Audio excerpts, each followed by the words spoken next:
Veng mi yenoshima, nienoshima, Asemeda, ço ez Çin, ez nizana, ez ê ityara boncê,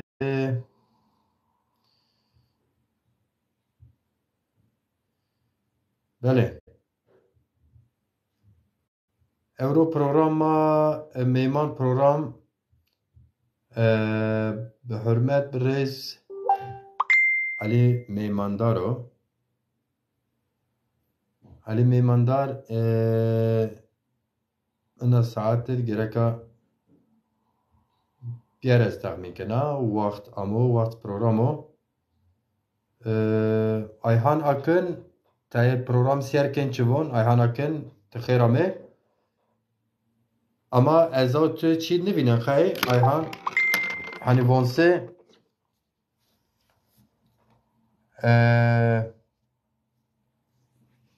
ekranı hani von ya son merdimi serkeni ez nivînim.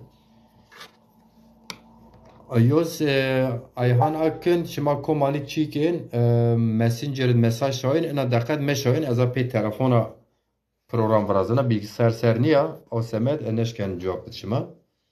Nüşte şima nüsin eneşken bivînir ez vajir.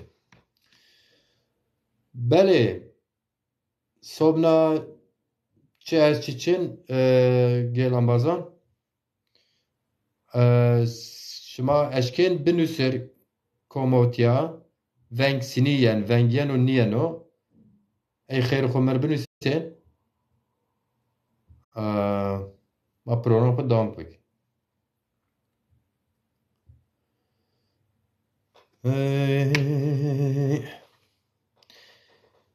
Evet. Ali Meymandar burada mısın? Ali Meymandar.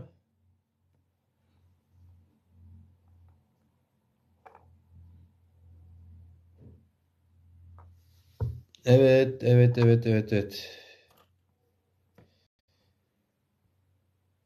Çok kıymetli ve değerli izleyici arkadaşlar.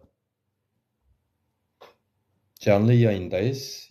Bugün canlı yayın konuğum Ali Meymandar arkadaştır. Sayın Ali Meymandar'dır. Biz Türkiye'deki ekonomik kriz ve daha sonra 6 Şubat'tan bu yana ülkemizdeki depremde yaşanan sorunları tartışacağız. Devamında 2023 seçimlerini biraz konuşmak istedik. Ali Meymandar burada mısın?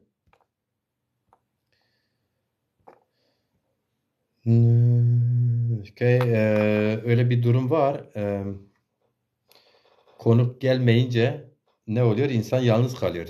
Şarkı söyleyemiyoruz. Biliyorsunuz halen bir yas durumu var ülkede biliyorsunuz. Depremden dolayı. Acı bir durum söz konusu. Şiir okuyamıyorsunuz. Bu süreçte ancak ekonomik krizi, seçimleri, depremi konuşabiliriz. Onu konuşmak istedik. Evet, Ali Meymandar Dezak buralarda mısın? Yorumcu arkadaşlar yorumlarınızı alabilirim.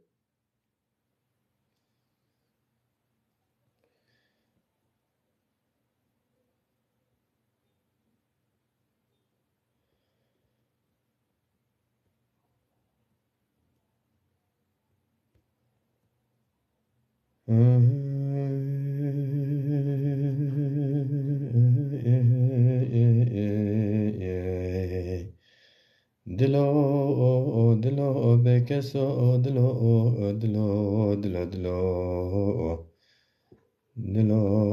makumo dilo bewero dilo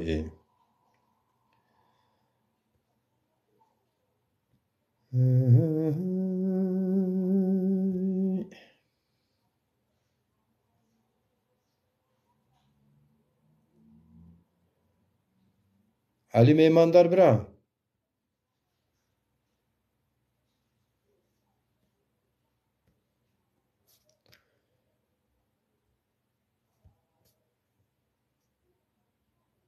İlhami çağrıtekin bira tıxirame, çimon serame, Gürsel Sarıkaş Hoca tıxirame, çimon ser, şonuşma veşbo. İyi akşamlar, hoş gelmişsiniz. İlhami görüyorum. Gürsel Sarıkaş Hoca'yı görüyorum, hoş gelmişsiniz. Başka Ali Meymandar henüz gelmedi. Normalde program saatimizdir. Ben de kendisiyle birlikte programa direkt geçmek istiyordum. Hayderi Bağı tıxirame saro çimon serame, Sabri Pamukçu tıxirame saro çimon ser, Fatma Dalgıç tıxirame saro çimon maserame. Veng mirin yen şima eşken yu çeku binüz veng yenu niyenu.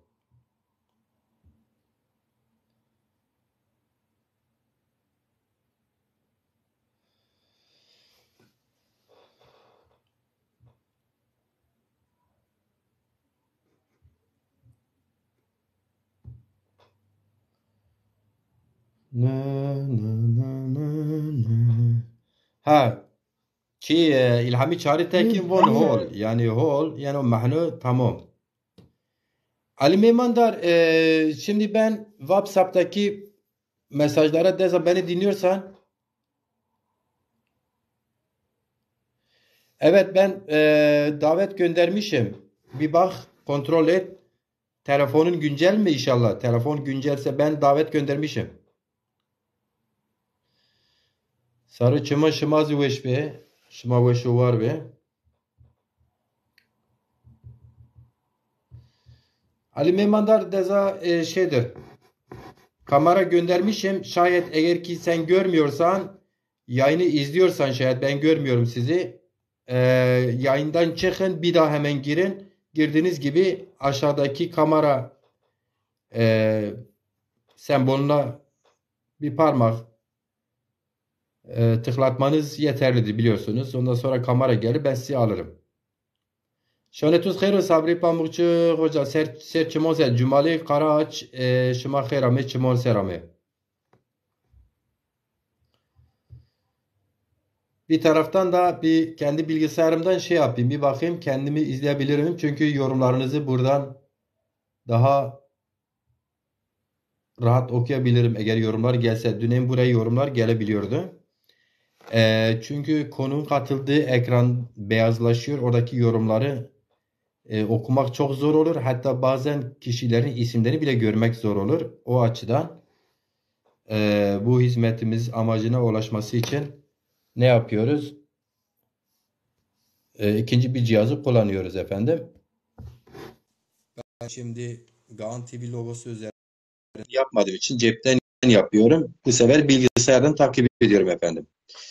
Ali Meymandar kamera gönderdi. Ben de onayladım. Size geri geldi. Siz onaylarsanız gelirsiniz Ali arkadaş.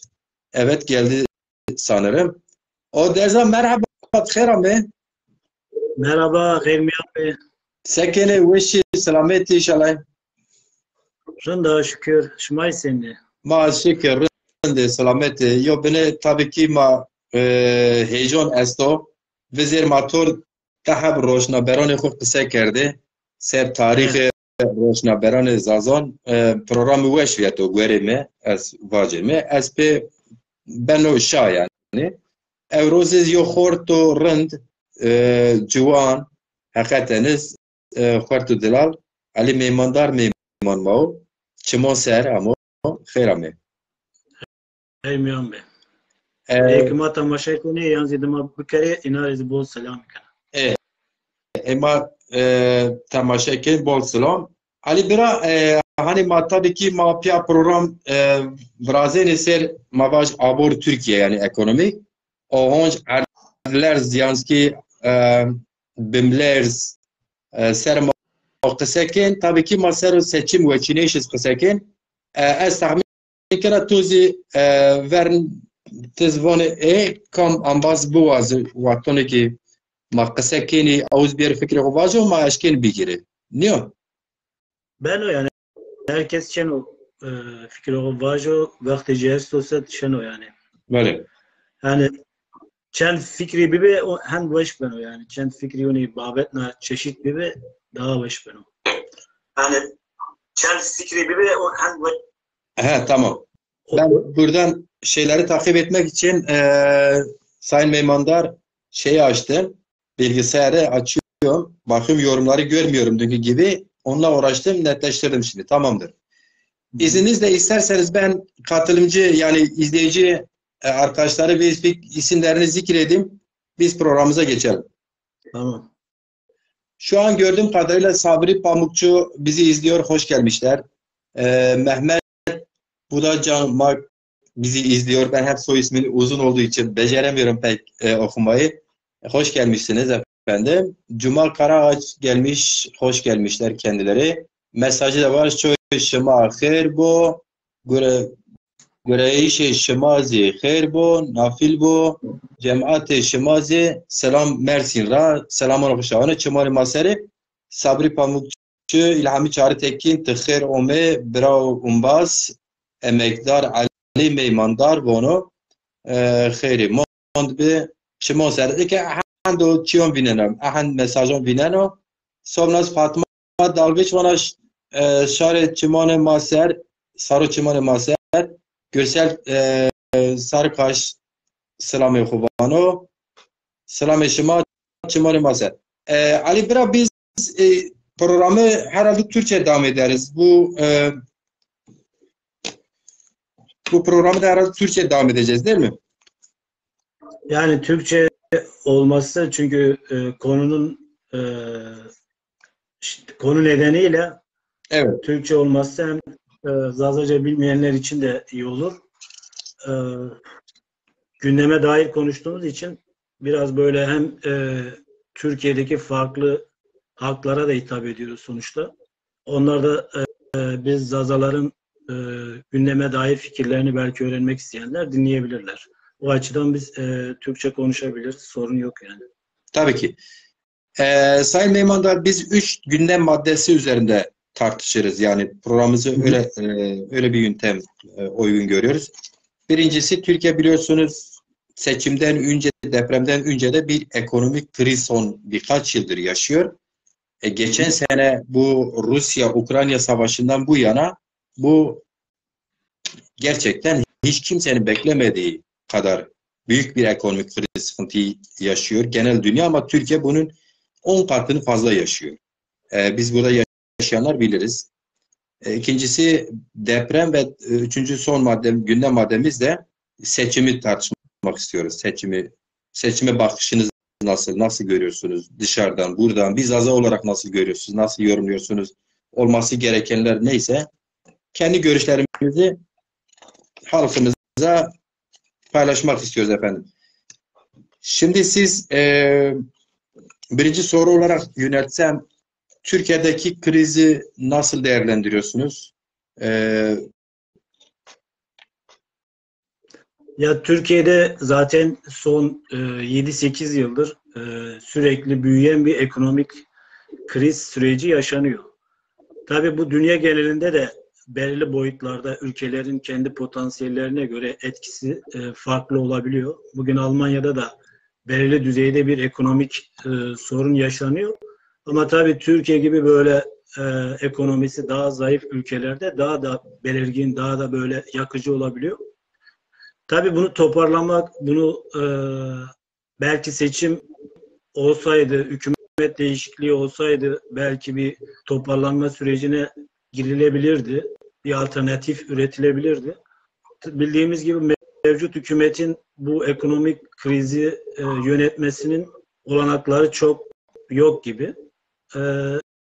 Bu açıdan ekonominin yani Türkiye'de ekonominin aslında nasıl söyleyeyim yetkin insanların yönetmemesi yani ekonomi konusunda yetkin olanlar aşağıdan yukarıya bütün yönetim mekanizmasının aslında sorunlu olmasından nedeniyle herhangi bir en ufak bir sarsıntı büyük krizlere neden olabiliyor. Yani bugün Almanya gibi ben Almanya'da yaşadığım için bunları daha farklı gözlemleyebiliyorum. Farklı bir pencereden bakma olasılığım var. Almanya'da bir ekonomik krizle karşı karşıya ama birçok alanda kendini hazırladığı için karşılayabiliyor. Daha güçlü karşılayabiliyor ekonomik sorunları. Tabii mükemmel anlamda söylemiyorum. Ama Türkiye ile karşılaştırdığımız zaman Türkiye'nin ekonomik sorunları sağlıklı bir şekilde karşıladığını söyleyemeyiz. Zaten sorunun kendi, yani genelde Türkiye toplumu ya da Türkiye yönetimleri sonuç odaklı. Yani bir sorun çıktığı zaman sorunun nedenleri, neden çıktı, nasıl ortaya çıktı, bu soruları sormak yerine genelde işte sorunun sonuçları üzerine yoğunlaşıyor. Mesela bu depremde de aynısını görüyoruz yani. Deprem tamam, mesela jeolojik bir durum, yani doğa durumu. Fakat bunun yarattığı etkilerin aslında asgariye indirme şeyi var insan evladının. Böyle bir imkanı, potansiyeli var. Yani akılla, bilimle. Fakat ekonomide de aynı bu şekilde. Yani siz bugün Türkiye'deki, yani en fazla baktığımız zaman işte en büyük sorunlardan biri yandaşlık, yolsuzluk, adam kayırma, kişilerin liyakatsız oluşu, yani iş yapan insanların, bu mühendis olabilir, belediye başkanı olabilir, yönetici kadro, kamuda olabilir. Bunların hep yetkin olmaktan ziyade genelde yandaş, akraba, dost, çevresinin bu kurumların başına ya da yönetimlerin başına getirilmesinden kaynaklı olarak mevcut soruna sorunlar eklenerekten sorun büyümüş ve çözümünün artık imkansız hale gelmiş durumda. Ekonominin düzelme olasılığı çok zayıf. Aynı şekilde bu deprem ekonomiyi, mevcut mesela %50 bir sorun varsa deprem buna %80 hale getirdi. Yani sorunu en az bir %30 büyüttü. Bu açıdan bu çıkmazın içerisinden nasıl çıkabilir, nasıl bir alternatif sunabilir ki ben kendi şahsen, yani mevcut hükümetin bu sorunları çözebilme potansiyelinin olduğunu düşünmüyorum. Yani olaylara bakış açısından bunu anlıyorum. Yani mesela mevcut bir sorun ortaya çıktığı zaman eğer ki o sorunun oluşmasındaki kendi mesuliyetini, sorumluluğunu üstlenemiyorsa kişi ya da kurum ya da yönetim, o sorunu çözme kabiliyetin olmadığından ve o sorunu kabullenmeyişi zaten sorunun çözümüne dair üretecek bir materyalinin, bir fikrin olmadığından kaynaklıdır. Yani sorunu, mesela şöyle bir şey vardır. Yetkin değilsin bir ülkeyi yönetirken, diyelim ki senin inisiyatifin dışında bir sorun oluştu ya da senin inisiyatifinle sen doğru bir şey yapmak istedin ama yanlış oldu. Ama sen o yanlış olanı eğer ki yanlış olarak kabul edersen, yani ben ekonomide başarısızım, yani yapamıyorum, şurada sorunlarımız var, eksiklerimiz var, yapabilecek, yani Türkiye'de eğitimli insan sayısı yeterince var aslında. Yani ekonomiden anlayan, deprem, jeolojiden anlayan ya da bilimsel farklı alanlarda yetişkin insanlar var. Ekonomiden yani oraya getirdiğin insan zaten bugüne kadar gelen AK Parti'de, mesela AK Parti hükümetiyle birlikte ekonomiyi yöneten insanların çoğuna baktığım zaman yetkin olmayan insanlar. Değilse değiştirmek gerekiyor. Bir de şöyle bir sorun var. Yani Türkiye'de birçok alanda, yani sanatta, bilimde, ekonomide, birçok alanda genelde herkesin bir fikri var. Yani mesela bir İçişleri Bakanı Dış İlişkiler Bakanı gibi konuşabiliyor. Ya da Dış İlişkiler Bakanı gibi yorum yapabiliyor. Fikir üretebiliyor. Ya da Ekonomi Bakanı gibi. Anlıyor musun? Yani sorun burada. Yani insanlar kendilerin mevcut yüklendikleri misyonu ya da görevi yapmak yerine ülkedeki bütün sorunlara müdahil oluyorlar. Bütün sorunları çözecekmiş gibi davranışlarda bulunuyorlar. Sorun yönetim sorunu var. Yani ekonomide de birçok alanda olduğu gibi, demokraside, eğitimde, birçok alanda olduğu gibi ekonomide de büyük bir sorun var. Bunun yani tek sebebi de hükümetin başarısızlığı olarak görülebilir. Başka kimseye hani deprem oldu, deprem işte Allah'ın bir takdiri, biz bunu ne yapalım? Yani böyle bir ekonomik sorun yarattı. Biz yine bundan baş edeceğiz. İşte ekonomimiz şöyleydi, böyleydi diye bunu böyle karşılayamazsın. Yani hükümetler, yani biz burada hani bir eleştiri yaparken hükümette kimin olduğu önemli değil. Yani AK Parti'de olabilir, CHP'de olabilir, bütün partiler de hükümette olabilir.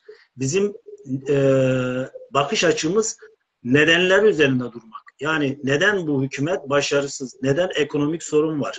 Neden eğitimde başarısız? Neden insanlar ülkeyi sürekli terk etmek zorunda kalıyor? Yani eğitimli insanlar doktorundan, öğretmeninden, mühendisinden, bilgisayar mühendisi, bilgisayar işte yazılımcılar, birçok insan yurt dışına gidiyor. Amerika'ya, İngiltere'ye, Avrupa'ya, anlıyor musun?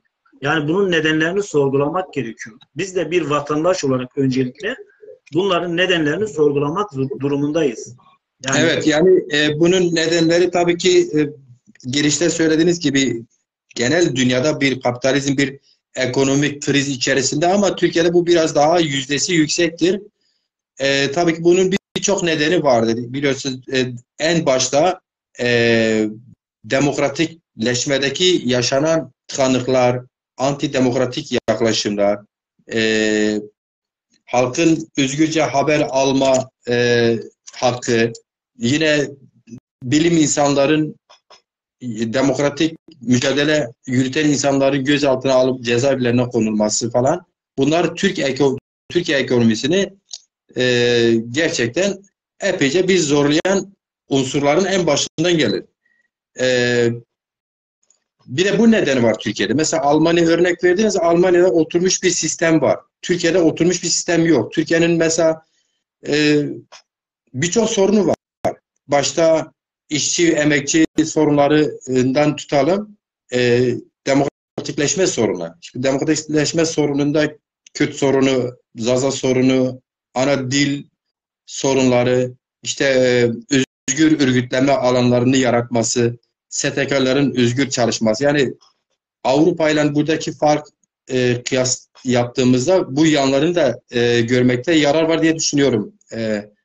Siz sanırım dışarıda biraz da Türkiye bakarken yeni gitmişsiniz. Yani böyle hani dışarıda doğmuş büyümüş bir aydınımız değilsiniz. Burada yaşayarak, bunları görerek gittiniz. Bir de bu alanda sıkıntı var, değil mi? tabii tabii. Ya şimdi aslında devleti, yani ülkeyi bir insan bedeni olarak düşünmek gerekiyor. Yani böyle daha iyi anlayabilmek için. Şimdi siz eğer ki içeride ruhsal durumunuz ya da herhangi bir organınız hasarlıysa, siz başka insanlarla sağlıklı ilişki kuramazsınız. Sosyal yaşamda e, sağlıklı bir yaşam süremezsiniz. Yani toplumsal ilişkileriniz zayıf olur. Birçok sorun yaşarsınız. Yani o sorunla, kendi iç sorununuzla birlikte aslında dışarıda da büyük bir sorun yaşarsınız. Anlıyor musun? Yani toplum böyle düşünmeli. Yani bugün Zaza dili mesela örnek vermek gerekirse, bugün bir ülkede eğer ki bir ana dil, milyonlarca insanın konuştuğu bir ana dil, anayasal güvencesi yoksa, aslında bu o ülkenin eğitimde, sağlıkta, ekonomide ve birçok alanda yetersiz olduğunu, zayıf olduğunu, demokratik anlamda yetersiz olduğunun göstergesidir. Yani bütün sorunlar nasıl ki e, her şey birbiriyle bağlantılı, iç içe ise, bu sorun da, aynı ana dil sorunu da aslında ekonomik sorunla bağlantılıdır. Anlıyor musun? Yani ekonomik sorunu ortaya çıkaran belli bir zaman süreci içerisinde. Tabii dış etkenler de vardır. Yani uluslararası etkenler de vardır. Ama içeride sağlam, yani nasıl ki sen içte sağlıklı bir bünyeye, sağlıklı bir vücuda sahip olduğun zaman dış etkenlerden daha iyi korunabiliyorsan, içeride eğer ki devlet gerçekten sağlıklı bir e, birlikte yaşam felsefesi oluşturabilirse, yani birlikte yaşamdan kastım farklı siyasi fikirler, farklı kimlikler, farklı inançlar, farklı düşüncelerin bir arada yaşayabilme olasılığını yaratabilirse, oluşturabilirse sağlıklı bir toplum ortaya çıkar. Sağlıklı bir toplum da gelebilecek sorunları önceden öngörebilir. Yani toplumdan kastım toplum içerisinden çıkan yöneticiler. E, Yani bu Demokratikleşme bir sorun. alanında mesela şöyle örnek de verebiliriz sanırım. Bilmiyorum, yani yurt dışında ben araştırdığım kadarıyla mesela STK'lara devlet fon ayırıyor. Yardımda bulunuyor. Dernektir, işte yerel yönetimlerdir. Ama Türkiye'de bu fon pek ayrıldığı görülmez. Belki belediyeler kendi imkanları işte su parası, elektriktir, çevre ve vesaire gelirleri vardır. Ama diyelim ki herhangi bir beldede ya da bir ilçede bir kültürel dernek devletten destek alamıyor. Yani demokratikleşme alanında eğitim, demokratikleşme demek eşittir eğitim demek aynı zamanda. Bir tıkanıklık var bu ülkede. Para daha çok şeye gidiyor. Demokratikleşme alanından ziyade sınır ötesi operasyonlar, sınır içi operasyonlar bunlar çok büyük büyük külfetlere neden oluyor. Yani Türkiye neredeyse milli hasılasının yıllık ayrılan bütçede çok önemli bir kısmı, önemli bir yüzdesi bu alana gidiyor. Bunun yerine mesela demokratikleşme faaliyetlerine, sivil STK'lara ayrılsalar bu parayı, eminim ne buradaki doktorlar yurt dışına gidebilir, istediği maaşı alırsa gitmez, eğitimci de gitmez. Bahsettiğiniz girişteki ilk soruya verdiğiniz cevapta bilgisayar yazılımcıları yani yetenekli insanlar ülkeyi terk etmez sanırım. Tam tersine dışarıdan buraya insanlar çalışmak için gelebilir diye düşünüyorum. Bu açıdan baktığında Türkiye'de en çok 21. yıldır AKP iktidar sürecinde en çok değişen bakan ekonomi bakanları, maliye bakanlarıdır değil mi? Ben Evet. evet o alanda bir de adalet bakanları çok değişiyor. Evet. Yani bu da gösteriyor ki devletin esas tıkandığı nokta demokratikleşme noktasıdır ve bu da ekonomiyi etkiliyor. Ya dediğim gibi aslında bütün ilişkiler, bütün sorunlar birbiriyle bağlantılıdır. Yani ilişkilidir. Yani sen bir sorunu diyelim ki sen bir binayı yaparken o binanın gereksinimlerini karşılamazsın. Yani tuğlasıdır, sıva şeyidir, çimentosudur, demiridir falan sağlamazsan sen o binayı inşa edemezsin. Yani devleti tam olarak sağlıklı bir yapı olarak ortaya koyabilmen için bütün kurumlarını doğru çalıştırman gerekir. Yani sen eğitimde sorunlu bir eğitim sistemin varsa ister istemez o sorunlu eğitim sistemi uzun vadede senin ekonomine, senin demokrasine, senin hukuk sistemine, senin birçok alanına zuhur edecektir. Yani zarar verecektir ve orayı da yıpratacaktır. Yani eğitim alırken diyelim ki mesela genelde biz böyle olaylara örnek verirken kendi yaşadığımız yani zazalar olarak yaşadığımız temel sorunlar üzerinden vermeyi daha uygun görüyorum. Mesela Türkiye'de eğitim sistemi baktığımız zaman bir öğretmen öyle bir eğitiliyor ki dar, milliyetçi, bir sürü tabuları olan, farklı kimliklere, farklı dillere, farklı inançlara karşı kapalı olan bir zihniyetle yetiştiriliyor. Şimdi böyle yetiştirilen bir insanın o topluma hoşgörü, birlikte yaşama becerisi sunması imkansızdır yani. Yani o yetişen nesiller dar, farklı renkleri göremeyen, farklı düşünme yetisi gelişmeyen insanlar, bireyler olaraktan toplumun içerisinde yer alıyorlar.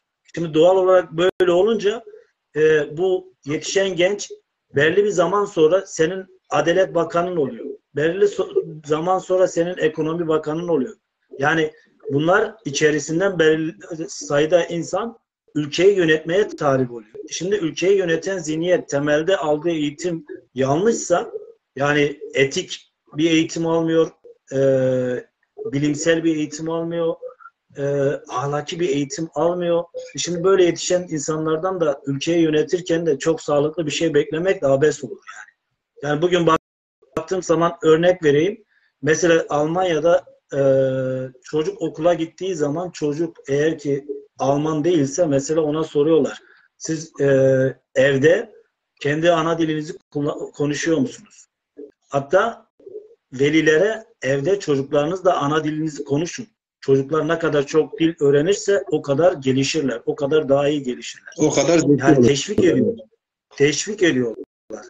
Mesela Türkiye'de normalde mesela Türkiye'nin o mevcut eğitim sisteminde eğitim almış ve öğretmenlik yapanların birçoğu aynı şekilde karşılaştıkları zaman diyelim ki anne baba işte çocukla Zazaca konuşuyor diyelim ya da Kürtçe, Lazca farklı bir dili konuşuyor ve okulda da bunu yansıtıyor yani farklı dil daha konuştuğunu. Öğretmen velilere şunu söylüyor genelde. Ya işte Zazaca konuşursa, işte Kürtçe ya da işte Lazca konuşursa burada Türkçeyi iyi öğrenemez, başarılı olamaz diye dayatmada bulunuyor. İşte psikolojik baskıda bulunuyor. Bu da öğretmenin aldığı eğitimle alakalı bir şey. Yani demek istediğim bugün bizi ekonomik açıdan yöneten insanlar mesela Türkiye'de insanlar etik ya da ahlak noktasında ya da adalet noktasında bakmıyorlar ya da çok hafızası çok kısadır. Türkiye toplumunun hafızası çok kısa. Yani dün yaşanan bir olayı öbür gün hemen unutabiliyor. Başka bir gündemi oluşturabiliyor, gündemi olabiliyor. O açıdan bizim temel sorunumuz baştan sona yenilenmek. Yani eğitim sisteminden bunu zaten eğitim temel sorun. Yani eğitim iyi değilse gelecek nesiller de iyi olmayacaktır. Bu kötü nesilde bütün alanları etkileyecektir. Yani kötü bir doktor olacaktır, kötü bir öğretmen olacaktır bu çocuklar. O açıdan ben ekonominin temel nedeni işte mesela birey yetiştirirken Türkiye'de insanlar şunu diyor. Yani mesela bir insanı kandırmak, yani onu aldatmak ya da işte bir ihaleye fesat karıştırmayı o insanın zekalı olduğunu, o insanın çok akıllı olduğunu, çok iyi olduğunu işaret ettiğini düşünüyor Türkiye toplumu. İşini Halbuki biliyor. onun İşini biliyor. Evet. Ama Maalesef. onun ahlaki boyutunu düşünmüyor. Yani aslında ahlaki boyutunu düşünürken de o yaratılan o mevcut bakış açısının 5 sene sonra, 10 sene sonra aslında kendisine döneceğini, Türkiye toplumlarının, halklarının bütün hepsini etkileyeceğini, böyle bir ahlak yapısının artık oturacağını, kalıplaşacağını ve bütün toplumu etkileyeceğini, yarın mesela sen buna çok iyi, akıllı bir insan, zeki bir insan nasıl kandırdı karşıdakini, nasıl onu bir şekilde lav etti deyip de onu alkışladığın zaman ya da kendin de aynısını yaptığın zaman yarın seni yöneten insanlar da aynısını yapacak. Yani ben şöyle düşünüyorum. Eğer ki bir ülkeyi yöneten insanın konuştuğu dil, üslup, bakış açısı neyse o toplumun da bakış açısı odur. Yani o halkın, o toplumun çoğunluğunun bakış açısını yansıtır devleti yöneten insanlar. Yani biz aslında hükümeti eleştirirken toplumu eleştiriyoruz. Devleti eleştirirken toplumu eleştiriyoruz. Yani bu sorun sadece işte çünkü o üreten odur. Toplum üretmiştir o devleti yöneten insanları. O toplumun aldığı eğitim üretmiştir. Yani demek istediğim ekonomik sorunların temel nedeni aslında etik olmayan işte eğitim alma ve verme nedeniyle bugün oluşan ahlak yapısı. Yani ekonomide mesela bugün baktığımız zaman Türkiye'de bunu kimse inkar edemez. Sen bir iş yapmak istiyorsan, diyelim ki imara açılmasını istediğin bir alan varsa gidersin belediyeye. Yani bu belediye dediğim fark etmiyor. Yani bu CHP'nin belediyesi de olabilir, AK Parti'nin de MHP'nin de. Gidersin belediyeye ya dostundur ya arkadaşındır ya işte arada biri vardır. Bir şekilde belediye başkanıyla işi çözersin. İmara açılmaması gereken bir yeri imara açarsın. Orada binanı, otelini, neyini yaparsan yaparsın. Ama buna sen kendince bunu başarı olarak görürsün. Yani liyakat yoktur, ahbap çavuş ilişkilerle devlet yönetiyor diyorsun. Yandaşlık ilişkileriyle devlet yönetiyor. İşte maalesef. Maalesef o. Yani sorunların temel nedeni budur yani. Evet. Gerçekten öyle. Tabii yani bu çerçevede aslında bu geniş verdiğiniz cevapta şu anlaşılıyor. Özünde bir sistem sorunu var Türkiye'de. Yani sistem sorunu var. Yani sistem aslında Türkiye toplumunu kapsayamıyor. Yani sistem tek yine oraya dönüp oraya geliyoruz.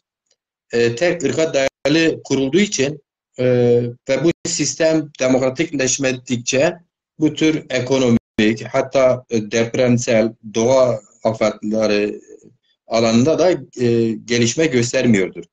Yani sistem demokratikleşip bilim insanlarının gerçekten başarılı bir şekilde mezuniyetlerini yerine getirdikten sonra yani diplomaları aldıktan sonra pratik 2-3 yılda bunun pratiğini yaptıktan sonra olur alacağına yandaş ilişkileriyle diploma alıyor, yandaş ilişkileri olurunu alıyor, yandaş ilişkilerine iş sahibi oluyor, iş kuruyor, yandaş ilişkileriyle müteahhit oluyor, yandaş ilişkiler ekonomist oluyor vesaire vesaire. Hatta yandaş ilişkilerine doçent oluyor, doktor oluyor. Böyle Türkiye'de böyle bir gerçeklik de var.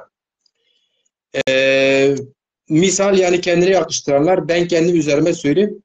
Ben isteseydim şimdi üniversite bitirmiş şeyini alırdım. Diplomasını alırdım bu ülkede. Birkaç ilişki, birkaç kuruş parayla oluyor artık. Yani böyle olunca ne oluyor? Diplomayı alan da aslında verilen eğitimde de nitelik yok.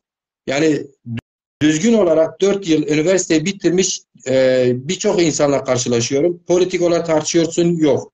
Ekonomik olarak tartışıyorsun, yok. Siyasi partileri tanımıyor. Tuttuğu partinin programını bilmiyor, particilik yapıyor. Yani bu bir sistem sorunudur bir yerde, değil mi? Onu kastettiniz sanırım aynı zamanda. Evet, evet, yani temelde sistem sorunudur. Yani sistem bir bütün olarak sorumludur yani. Bu sorunlar ister istemez yani bugün AK Parti'nin ortaya çıkardığı bu işte ekonomik sorun ya da işte farklı sosyal sorun, çatışmalı bir ortam ya da işte bir sürü işte farklı yasaklar, anlıyor musun? Yani birbirini tamamlıyor. Yani bugün AK Parti olmayıp CHP de olsa aslında sorunlar böyle devam edecektir. Çünkü insanların tartıştığı şey sistem, sorunlu sistem değil. İnsanlar temelde yani sonuçlara bakıyor. Genelde işte AK Parti bunu yarattı ama biz daha iyisini yapacağız. Biz de böyle yapacağız. Hayır, sistem sorumlu. Sistemi aşağıdan yukarı değiştirmek gerekiyor. Değiştirmedikçe kim gelirse gelsin aynı şekilde devam edecektir. Evet. Çünkü yani demek istediğim sen temeli doğru atmadığın için yukarı diktiğin istediği kadar sağlam olsun. Yani yukarı çıktığın katlar istediği kadar sağlam olsun. En ufak bir sarsıntıda zarar göreceksin. Çünkü yani, temel çöktüğü zaman üstteki katlar ne kadar sağlam da olsa çöker. Maalesef. Yani demokrasi sorunu, yani insan hakları sorunu. Bir de bizim bir toplum böyle bir toplum değil yani Türkiye toplumu. Konulara evrensel ölçüde bakmıyor. Genelde yerel. Yani yerel bakıyor. Mesela yerelde ne var? Şöyle düşünelim. Yani bir köy ortamında yaşayan bir köylü, yani köylülere hakaret anlamında söylemiyorum. Köylünün dünyası o köyün etrafıdır. En fazla 5 kilometre ötedeki köylüdür. Anlıyor musun? Ama evrensellik şehircilik demek. Şehir demek yani. Yani şehir hayatı demek. Yani şehrin olmadığı yerde medeniyet olmaz zaten. Demek istediğim yani Türkiye toplumu hale köylüdür yani. Yani bunun içinde Zazalar da var, Kürtler de var, Lazlar da var, Türkler de bir bütün olarak diyorum yani. Hale yani şehirli olamamıştır. Evrensel olaylara bakamıyordur. Şunu düşünemiyordur. Mesela benim burada yaptığım yani Türkiye'nin en ucra köşesinde bir insana yaptığım haksızlığın aslında dünyanın öbür ucundaki bir insana yapılmış gibi. Yani bütün insanlığa yapılmış olduğunun farkında değil. Bilincinde değil. Anlıyor musun? Evet. Yani evrensellikten kastım budur. Yani bakış açısı çok dar, benci ve genelde dayatmacıdır. Evet. Bundan dolayı olayların hep genelde sonuçlarına takılıp kalıyor. Bir türlü çözüm odaklı değil yani. Ama şimdi şöyle, evet. en basit örnek vereyim. Mesela Almanya'da yaşayan bir Türk burada Almanya'da bütün işte zorunlu eğitim istiyor. Diyor ki benim çocuğum baştan sona kadar üniversiteye kadar Türkçe eğitim alsın. Mesela o insana şunu diyebilir misin? Türkiye'de de işte ben Zaza'yım, benim çocuğum baştan sona Zazaca eğitim görsün dediği zaman sana vereceği cevap şudur yani. Türkiye'de aldığı eğitim nedeniyle sana diyecek olmaz kardeşim, orası Türkiye'dir. Anlıyor musun? Oradaki herkes de Türktür. Yani sorunun temeli budur.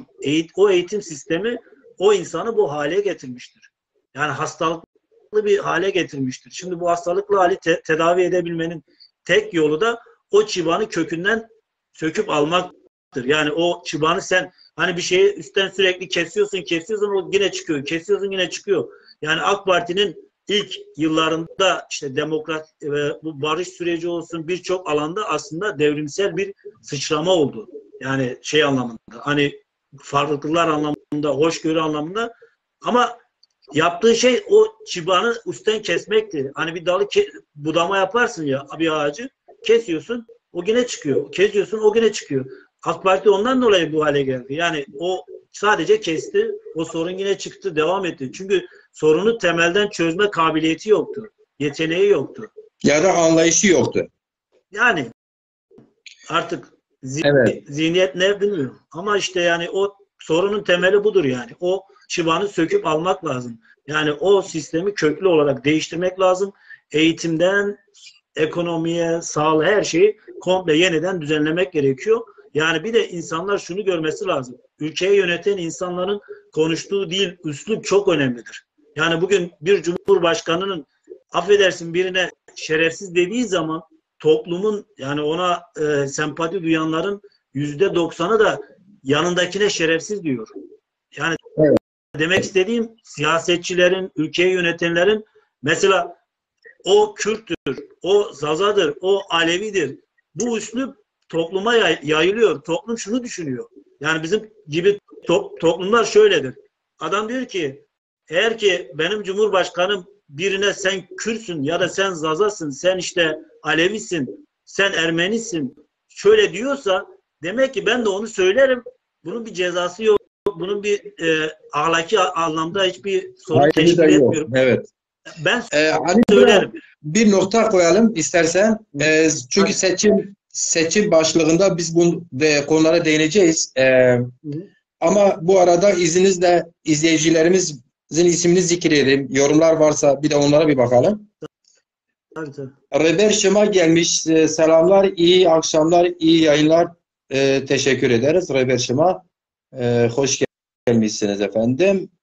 Ali Haydar Çatarçın diyor ki şev şema xêr bo movet şema west bo movet tuz west bo xêrame temaşe wan erciyayê hoca erciyayê Haydar Bagî bizerno saat na çağdı meymanê program bo awuz ma serkeno selam vano waqt weş Serhat Kubane şevbaş belideki Kürt arkadaşımız Kürttür şevbaş tükhirati hevale eder Türkiye ise tükhirati Sabri Pamukçu hükümet yorum yapmış hükümet sivil toplum kuruluşlarının yerine hükümet sivil toplum kuruluşları yerine tarikatları destekliyor diyor. Bütçe onlara ayırıyor. Yani eğitim, demokrasi, STK'lar yerine tarikatlara bütçe ayırıyor diyor. Son derece yerinde bana göre bir eleştiri. Ki sanırım Diyanet'e ayrılan bütçe birçok küçük devleti yönetecek kadar büyük bir bütçe ayırıyor Diyanet'e. O da ayrı olarak not düşmek lazım. Sonra kim vardı? Sanık Şehmuz görüyorum ama yukarı kayması lazım. İsmail Baytemur Şevşima Veş Baban. Abdullah Kaya iyi yayınlar. İyi, teşekkür ederiz. Ayhan Akın Mavi Khair Ayhan Akın. Bu arada ismini görmediğim arkadaşlar görsün. Maruz görsün. Mehmet Aşkın hocam vardır. Şımari Kuvvet bu. Berhudar Mehmet Aşkın hocam.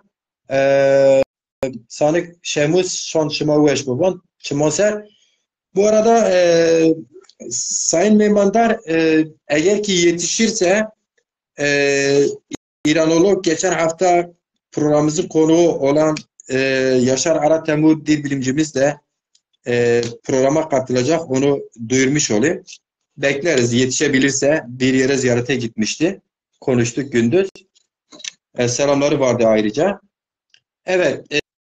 Şimdi Sayın Meyman'da istersen bu ekonomik kriz ve Türkiye'deki demokratikleşme sorunu tabii ki hep tartışacağız. Ülke var oldukça biz tartışırız, bizden sonraki nesiller tartışır. Sürekli dünya değişiyor.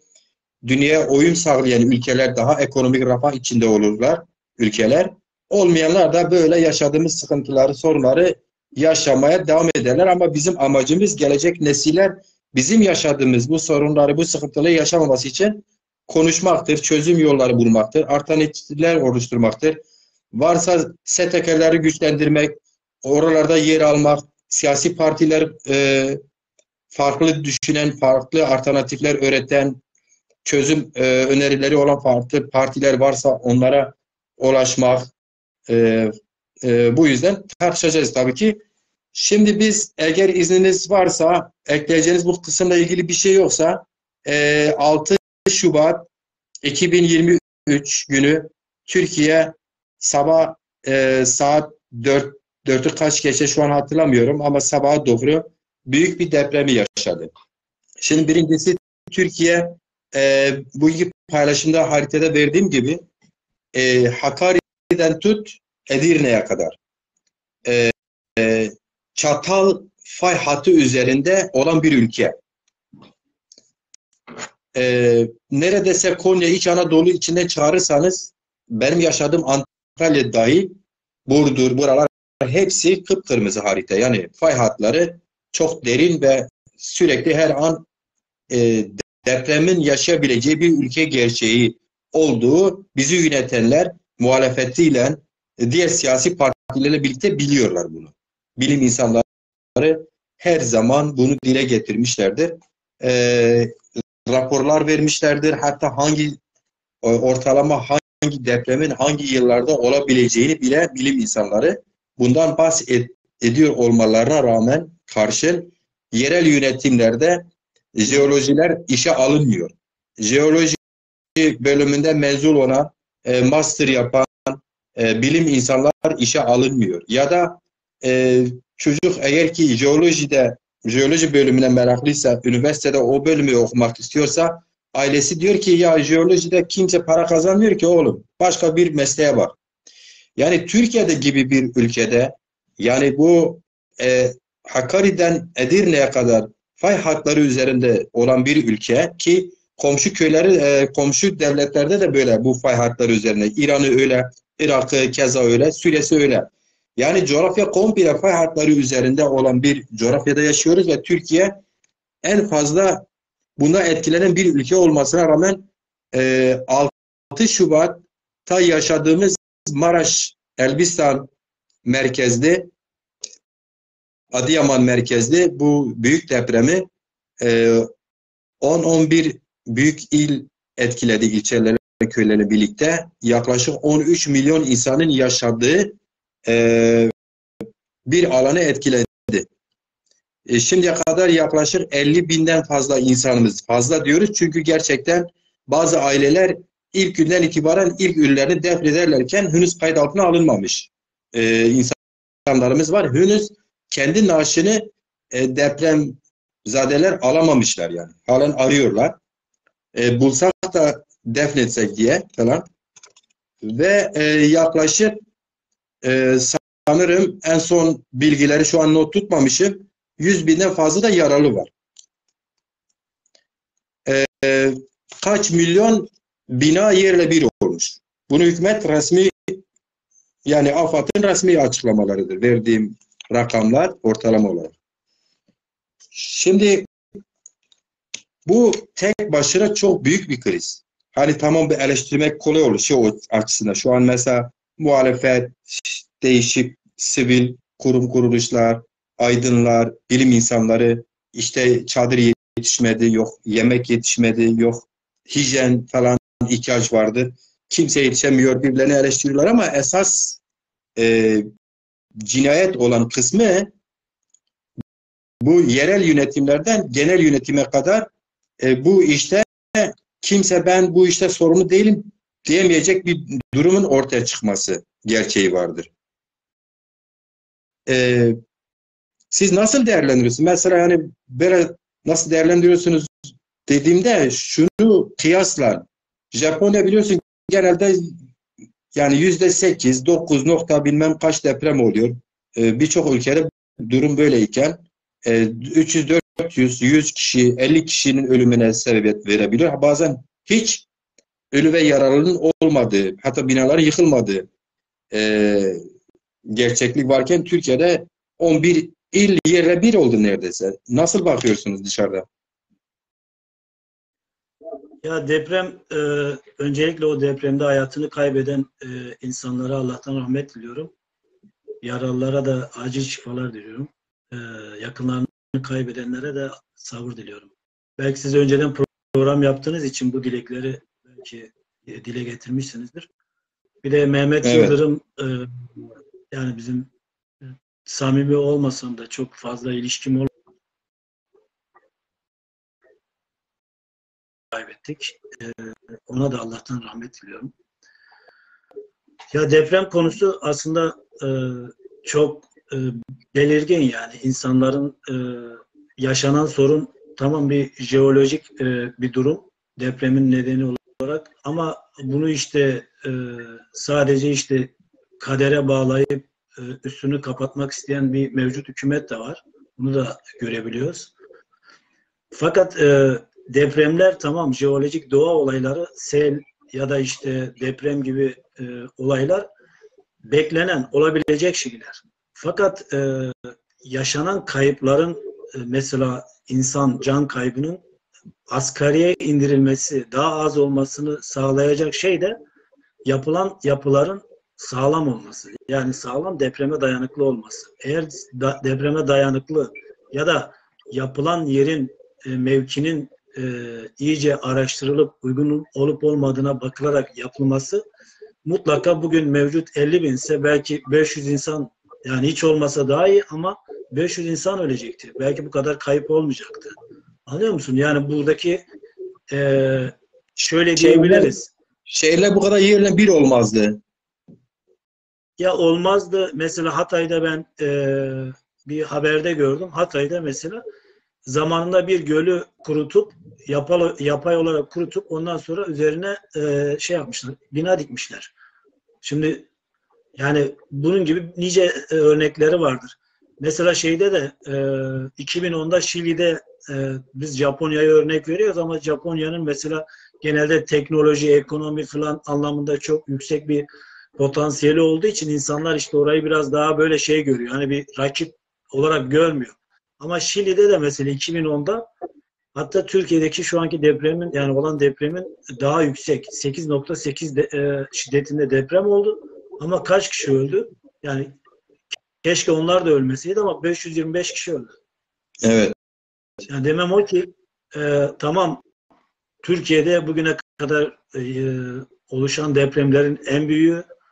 Umarım buradan dersler de çıkarır hükümetinden, orada yaşayan işte yönetici olacak insanlar ya da bina dikecek olan mühendisinden işte kamuda çalışanlar, kamu görevlileri, izin verenler bunlar hepsine ders olur diye umuyorum. Ama yani bunun önceki depremlere bakıp değerlendirdiğimiz zaman insanların yine daha önceki konuda bahsettiğim gibi sonuç odaklı oldukları için hani bir deprem oldu işte hemen yaralarımızı saralım. Tabii ki yaralarımızı saracağız. Yani orada bir çorba dağıtan da orada bir giyim dağıtan da orada işte elinden geleni yapan insan da çok değerlidir. Bunlar çok değerli şeyler. Yani olması gereken her insanım diyenin vicdanlı herkesin yapması gereken şeyler. Fakat temelde bir sorun mesela ilk başladığı zaman önce yapılacak şeyler ilk hamle yani canı kurtarmak. Ona yönelmektir. Ama can kurtarmadan sonra da bu sefer yaraları sarmak. Yani yaralarını sarmak devamındaysa nedenlerini sorgulamak. Nasıl oldu? Neden oldu? Neden bu kadar fazla? Neden bu kadar erken müdahale edilmedi? Mesela 3. gün müdahale edilen yerler var. Hatta bir hafta sonra bile hala yardım gitmeyen yerler var.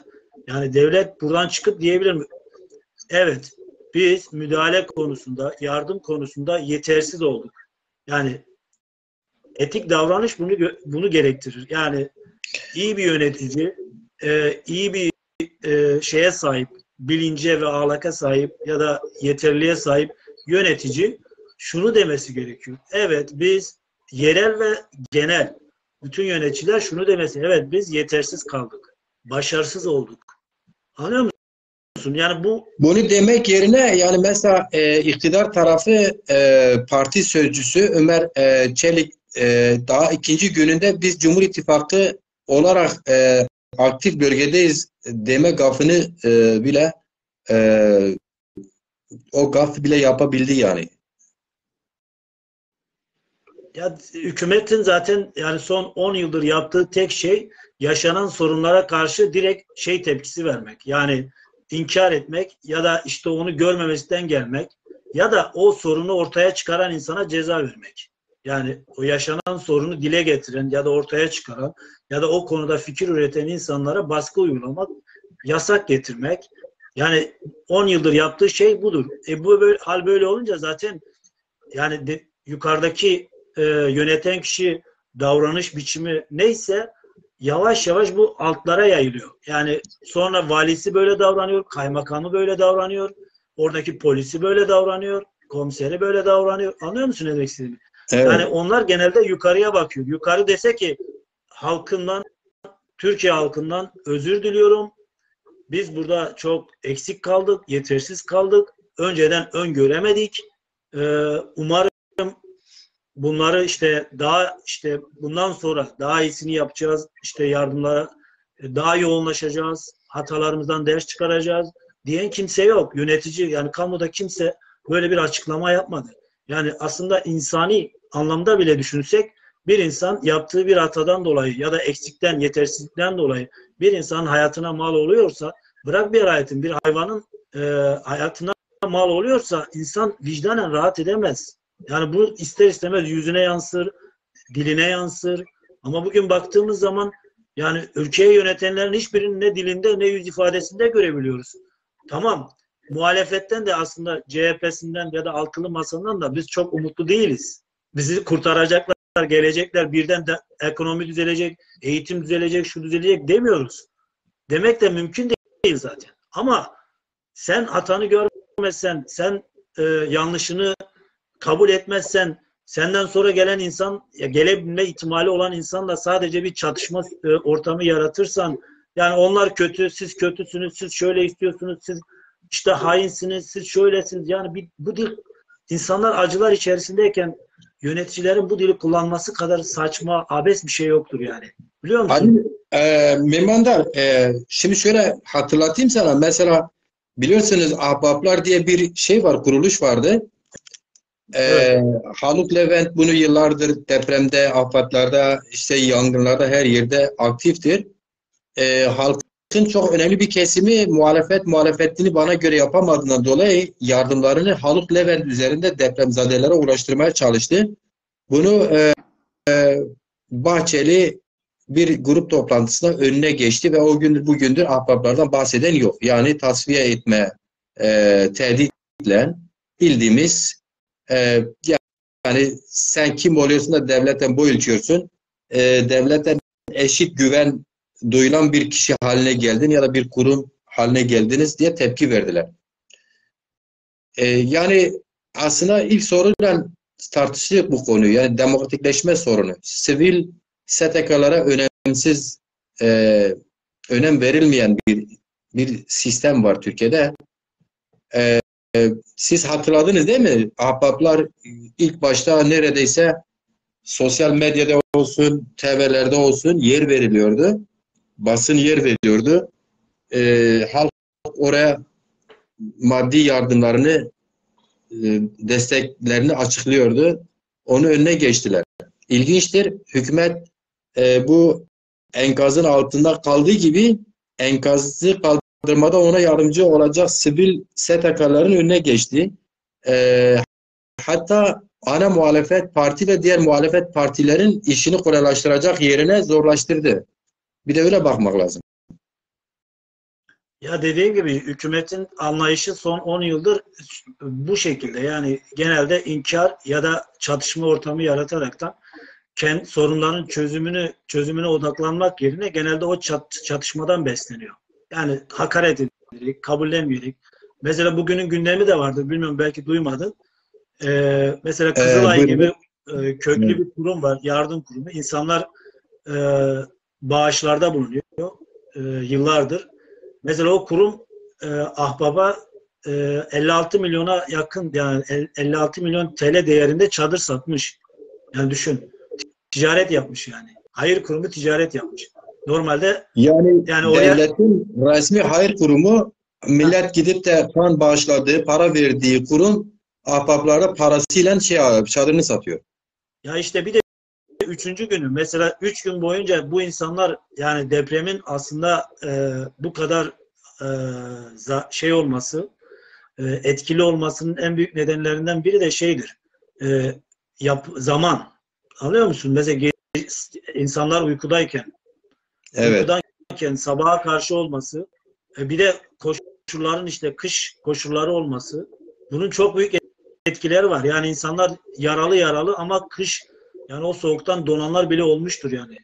O açıdan mesela üçüncü günü sen Kızılay, sen Ahbap'a üçüncü gün çadır satabiliyorsan, demek ki sen deprem yerine 3 günde çadır da götürebilirdin. Anlıyor musun? Yani olaylar, Kesinlikle. yönetim, öyle şeyler var ki, çelişkiler, öyle o kadar yönetimde sıkıntılar var ki her taraftan fışkırıyor yani. İnsanlar yani bir gün Kızılay'dan, bir gün AFAD'dan, bir gün işte İçişleri Bakanı'ndan, bir gün hükümetin herhangi bir kanadından ya da işte ortağından fışkırıyor. Sorun fışkırıyor. Yani insanların bu kadar duygusal anlamda, yani şu anda insanların bu depremde insanların yoğunlaşacağı şeyler, bu depremde milyonlarca insan psikolojik olarak etkilendi. Bu insanların psikologlara ihtiyacı var. Bu insanlar tedaviye ihtiyacı var. Bu insanların barınmaya ihtiyacı var.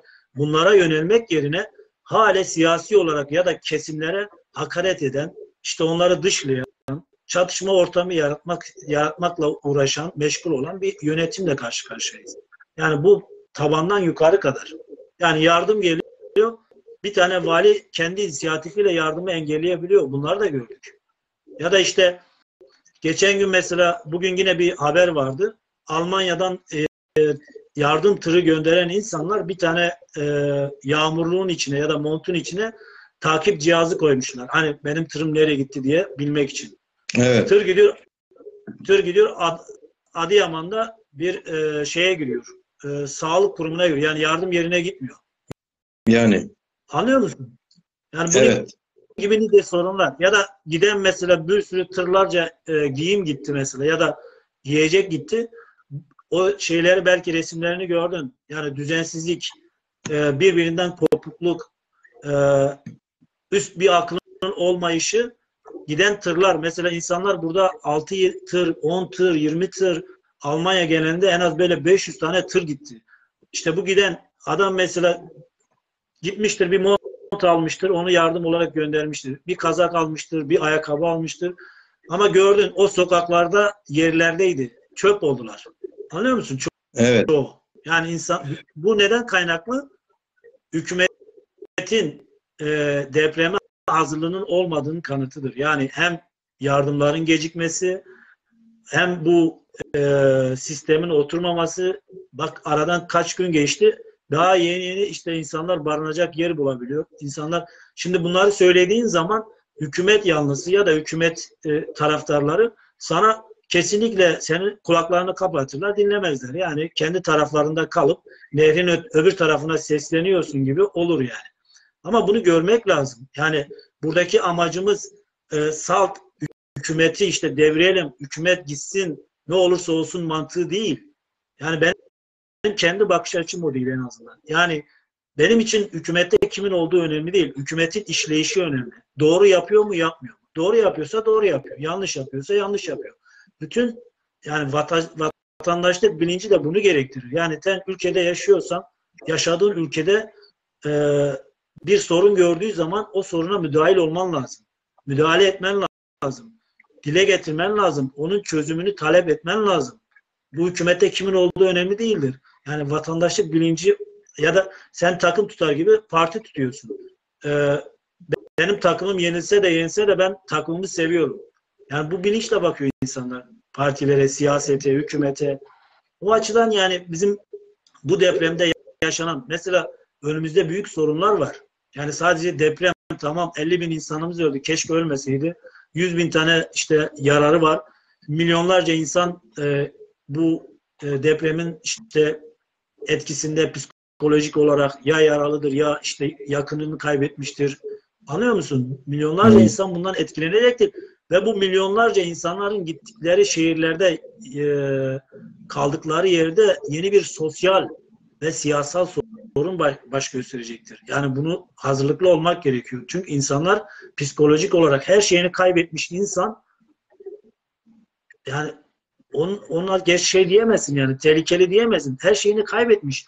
Yani çocuğunu, eşini, annesini, babasını, evini, arabasını, her şeyini kaybetmiş bir insan. Ben böyle çok gördüm. Şimdi bu insan sosyal olarak, psikolojik olarak kötü durumdadır. Yani bunun tedaviye, bunun desteğe, yardıma ihtiyacı vardır. Çünkü ileride bu psikolojik sorun başka bir sorun boyuta geçecektir ve toplumda büyük sorunlara yol açacaktır. Tabii Ekonomik sorun olarak baş gösterir, sosyal boyut olarak baş gösterir. Yani demek istediğim, devlet hükümetliğini yapmıyor. Yani deprem zaten başlangıçta oradaki yerel ve hükümet doğru yapması gereken kontrolleri yapmamıştır. Vermemesi gereken izinleri vermiştir. Yerel ve genel, yani belediyeler ve oradaki kamu görevlileri ve devlet, yani o verilmemesi gereken izinleri vermiştir. Yapılmaması gereken yerlere evler yapılmıştır, binalar dikilmiştir. Anlıyor musun? Ve sonra deprem olduktan sonra gerekli müdahaleyi zamanında yapmamıştır, gecikmiştir. Bununla birlikte sorun devam ediyordur. Yani hala insanlara gereken yardımlar, gereken hem maddi hem manevi destekler sunulmuyor. Eksiklikler birçok var. Çünkü ülkeyi yönetenler propaganda peşinde. Bakın bizimkiler çorba dağıtıyor. Bakın bizimkiler çadır açtı. Bakın bizimkiler konteyner aldılar. Bunun gibi. Bak mesela şimdi örnek vereyim. Bugün İstanbul Belediye Başkanı bir açıklama Twitter'da gördüm. Diyor ki iyimser bir hesapla İstanbul'da, yani oturulması imkansız olan, yıkılma ihtimali olan dayanıksız evlerin yeniden inşası için 360 milyon TL gerekiyor. 360 milyar TL. Yani İstanbul Belediyesi'nin bunu karşılama imkanı zaten yok. Şimdi bunu tamam dile getiriyor ama hükümet bunun gibi, mesela yarın İstanbul depremine de bilim insanları söylüyor, yani önümüzde bir İstanbul depremi tehlikesi var. Bingöl depremi tehlikesi, Bingöl, Adana, İstanbul. Bak mesela bilim insanları takip ediyoruz. Çözümü de ortaya koyuyorlar. Mesela İstanbul örneğinde verdiniz. 1 milyon bina yenilemesine de yıkılması lazım.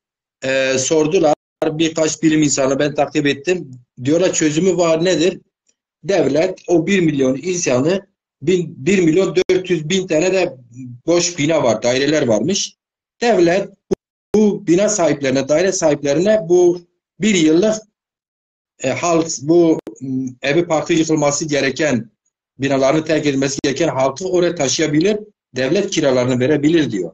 Yani başka bir çare yoksa bunu devlet el atıp yapabilir bunu. Dolayısıyla o 360 milyar İstanbul için bir para değil. Birçok işveren o kadar yatırım yapıyor neredeyse. Yani öyle çok da abartılacak bir rakam değil. Ama hükümet bunu ele alırsa yapabilir. Yine Bingöl depreminden bahsediliyor. Bazen bilim insanları üzerine gidiliyor. Siz niye bahsediyorsunuz? Milleti panik yaratıyorsunuz falan, yerini yurdunu terk eder insanlar falan diye uyarılıyor. Artı Hatay, siz takip ediyorsunuz. Hatay boşaldı yani. 1 milyon 750 bin insanın yaşadığı büyük bir şehirdi. Dün itibariyle 740 bin civarında insan zaten Hatay'ı terk etmiş yani. Batı illerine imkanı olanlar Batı illerine ya göç etti ya da diğer illere akrabaların yanına geçici olarak göç ettiler. Ya da devletin göstermiş olduğu kimi kurumlara bağlı yerlere geçici olarak terk ettiler yerlerini. Şimdi bu noktada tabii ki çok uzatmak istemiyoruz. Üçüncü bölüme geçmek istiyorum ama şunu söylemek lazım. hükümetin bu çaresizlik karşısında panikli hemen çözüm şeydir. Bir yıl içinde bilmem bu kadar bina yapar teslim ederiz. Yani yine inşaat yapma mantığı öne çıkıyor. Ve bazı siyasal bilim insanların düşüncelerine göre, öngörülerine göre biliyorsunuz daha Cumhur İttifakı kendi seçim bildirgesini açıklamamış kamuoyuna. Ağırlıkta seçim odaklı ve ağırlıkta deprem odaklı bir seçim bildirgesi hazırlayacaklar. Biz bir yılda şunu yapıp çaresiz kalan 13 milyon insanın yarısının oyu yaklaşık 8-9 milyon neredeyse. Bunun 5 milyonunu bu çaresizlik döneminde evet yaparsa hükümet yine yapar mantığıyla oya çevirmeye çalışıyor. Yani yıkılmış binaları betondan oya dönüştürmeye çalışan bir yaklaşım izlediğini görüyoruz maalesef. Bu da samimi bir yaklaşım değildir. Ali Bey sizin izninizle ben İlhami'nin yorumu var. Birkaç izleyicimizin yorumu var. Bir de yeni arkadaşlar varsa bir bakayım kontrol edeyim. İlhami diyor ki haddim olmadan tabii ki yine de kendimi aşarak müdahale etmek zorunda kalacağım. Niye müdahale etmek zorunda kalıyorsun ki? Bir, Braciron diyor lütfen herkesin bildiği nereye gitti? Kaydı. Göreyim. Çünkü bir kısa yorumum olacak İlhami. Braciron herkesin bildiği konuları burada tartışarak önemli zamanımızı öldürmeyelim. Biz Zazaları ilgilendiren konuları tartışmalıyız. İnşallah beni yanlış anlamamışsınızdır.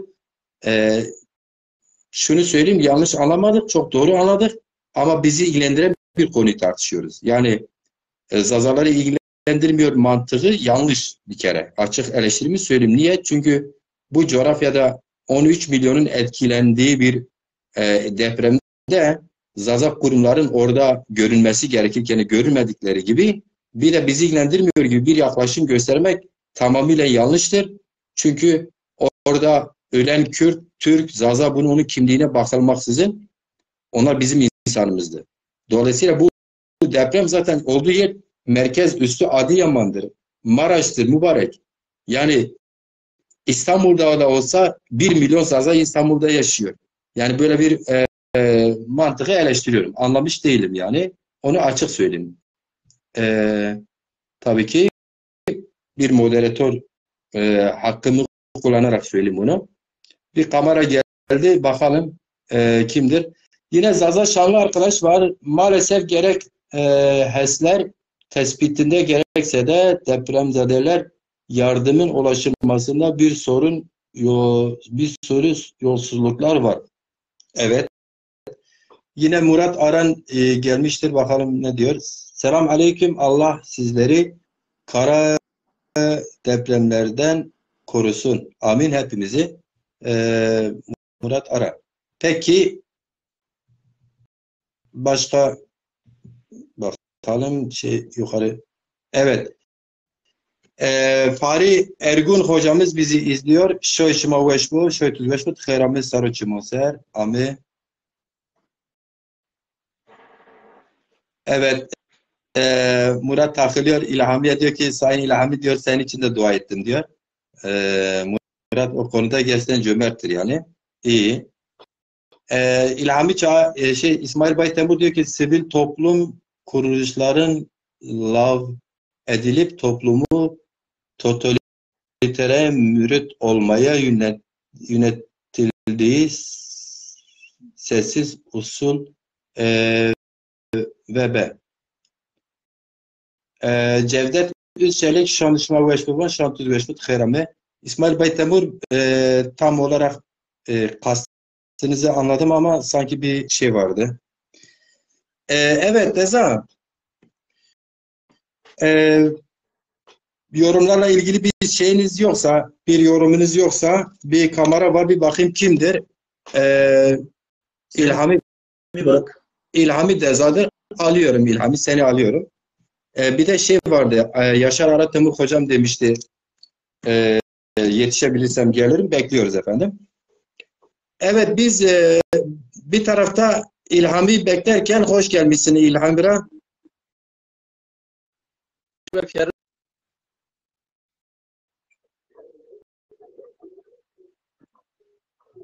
Tıkher ami ambazo delar.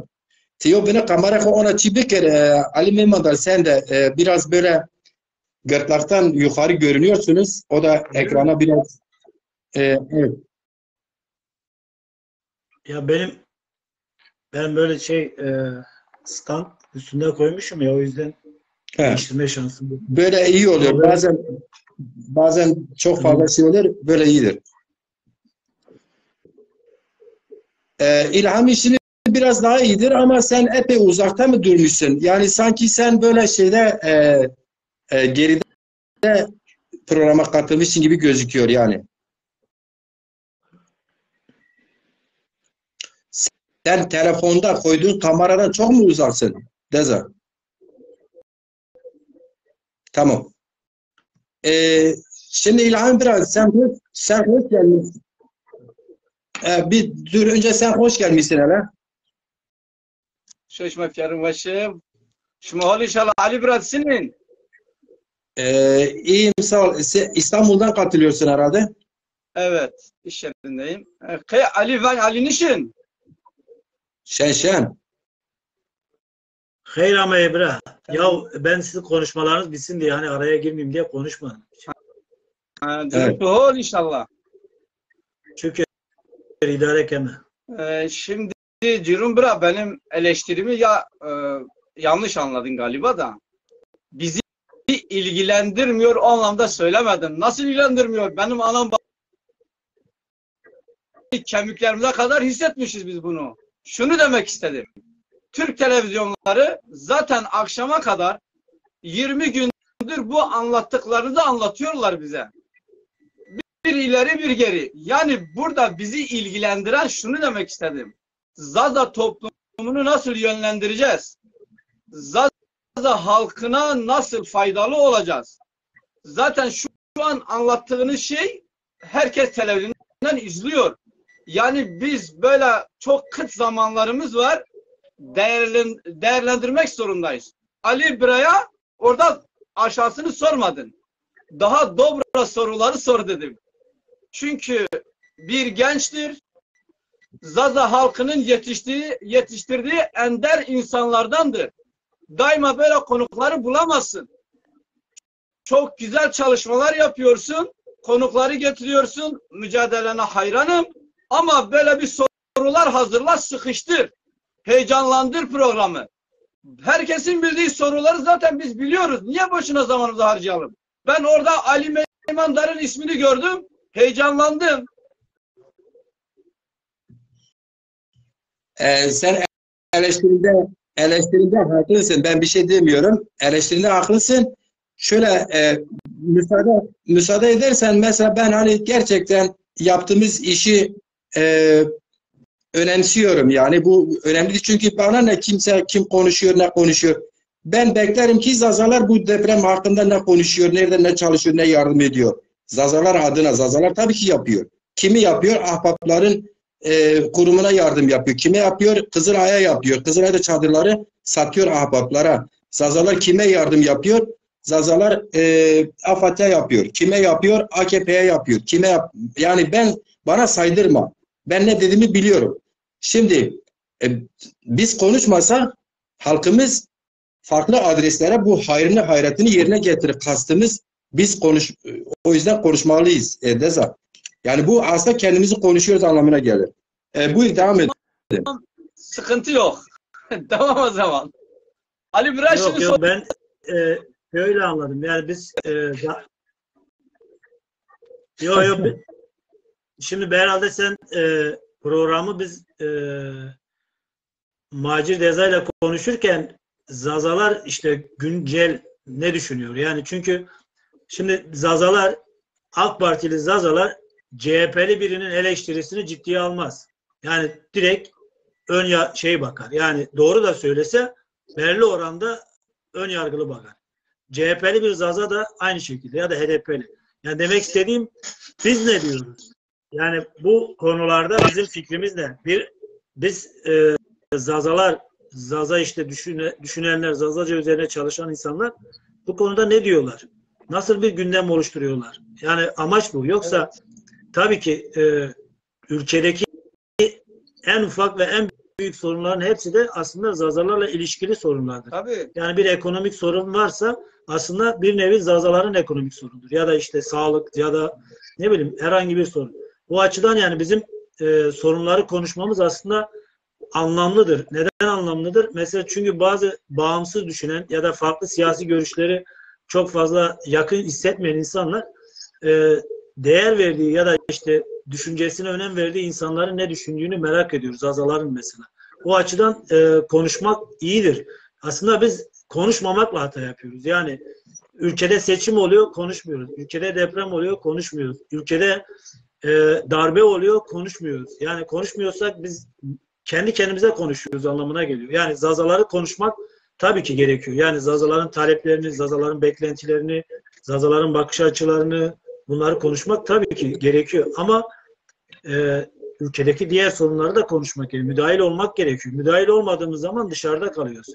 Bu açıdan yani ben belki sen oradan işte biraz da Zazalar üzerine konuşalım diye düşünmüş olabilirsin ama deprem, seçim, ekonomik sorunlar bunların üzerine de konuşmak gerekiyor diye düşünüyorum. Yani hatta diğer Zazalar da kendi alanlarında işte ya da bilgilerinin olduğu alanlarda gelip burada konuşmaları gerekiyor. Yani sosyologsa sosyolog, yani şu anki depremin yarattığı sosyal sorunların sonuçları ya da neler çıkabilir, ne olabilir anlıyor musun? Bunlar üzerine konuşabilir. Bir psikolog çıkar, başka bir konu üzerine, psikolojiler üzerine konuşabilir. Yaratacağı psikolojik sorunlar üzerine. Ne bileyim yani herkes konuşabilir. O açıdan bence sorun görmüyorum. Tabii yeni şeye geçiyoruz. Seçim, 3. madde olarak seçime geçiyoruz herhalde. Evet, biz şimdi seçimi tartışacağız. O İlhami Deza biraz sıcakkanlıdır ya. Bir an önce sorunlarımızı tartışalım. Aslında kasti günceli tartışalım. Anlıyorum ama hani izleyiciler de var anlaşılsın diye. İlhami biraz sen üstüne alma dediğin o anlamında değmedim ben de tabii ki. Sizin kastınız da o değil. Bazen insan yazdıkları farklı izleyici, yorumcu tarafından farklı değerlendirebileceğini düşünerek de ben cevap verdim. Yoksa biliyorsun adetim değildir. Ben yayınlarda bana hakaret edenleri bile yapmıyorum yani. Yok, Söz konusu ben olsam sorun değil. Ama, evet. Tamam Deza. Şimdi ekleyeceğim bir şey var mı İlhami biraz? Ya da görüşünü bu konuda özetler misin? Sen 2 sorumuzu izledin baştan sona kadar. İstersen hem depremle ilgili hem ekonomik krizle ilgili bak bu saate kadar bir partinin genel başkan yardımcısı, sekreterlerden sorumlu olarak dükkanda çalışıyorsun ekmek kazanmak için. Aynı zamanda çocukların hakkını, rızkını kazanmak için. Biraz değinmek gerekmiyor mu? Ekonomik krizler işte bağlı olarak zaten deprem o yüzden oldu. Ekonomik krizler olmasa baştan savunma binalar yapılır mıydı? iliklerimize kadar hissediyoruz. Onları da diyorum ki zaten televizyonlarda izliyoruz. Ben yine aynı konuya geleceğim. Şu en son anlattığın maddeye gelin. Hani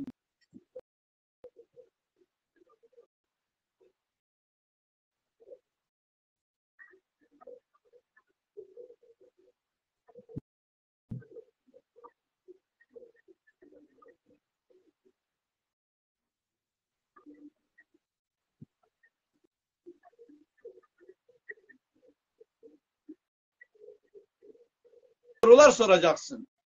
Zaza meselesi nereden geldi? Ne durumda? Nereye doğru gidiyor? Umudu var mı? Yok mu? Hayalleri ne? Amaçları ne? Bu çeşit sorularla daha gündemi iyi takip ediyoruz. Yoksa Türkiye'nin ekonomik sorunu bizi çok çok aşıyor. İçindeyim. 27 yıllık esnafım. Pandemiden işte dediler şuna yardım ettik, buna yardım ettik. Ben yazıyorum biliyorsunuz. 27 yıllık esnafım bir tane kiramı ödemediler. Böyle büyük devlet olur mu? Kime anlatıyorsun sen? İsviçre'de bir akrabamız var. 2 aylık dükkanı vardı pandemi başlarken. İsviçre devleti 2 yıl kirasını ödedi. Yani biz bazı şeyleri bizi aşıyor. Biz burada tartışırsak yarın başka yerde bulacağız kendimizi. Gerçekleri biliyoruz. Bizi ilgilendiren, biz bu halkımızı yönlendirelim. Önümüzde bir seçim var. Bu seçimde ne yapacağız, ne edeceğiz, kiminle mücadele edeceğiz, kimlerin yanında duracağız. Üçüncü, bence bu konuları sık sık tartışmalıyız. Biz Zaza entelektüel.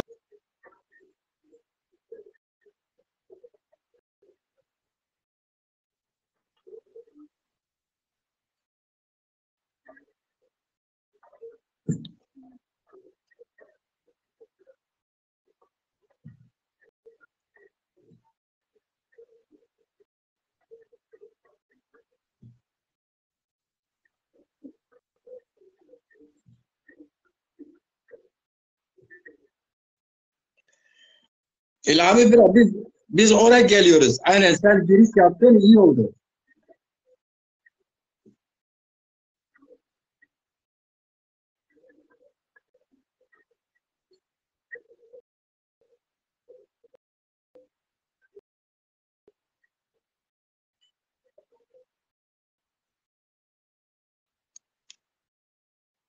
İlhami biraz. İlhami biraz. Sende teknik sorunlar var.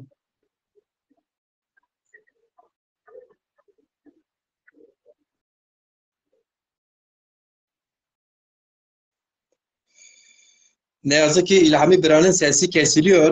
Onun interneti zayıftı sanırım Sayın Meymandar. Yani araya girmek istiyorum. Duymuyor herhalde. Evet. Evet. İlhami Bira, yaptığın katkılar için çok değerli katkılar yapıyorsun ama sesi kesiliyor ikiden bir. E,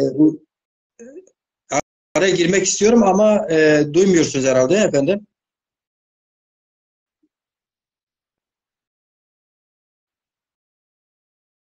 O vedalaşıyor herhalde. Sesi gelmiyor. Saro Çimoser, İlhami Bira.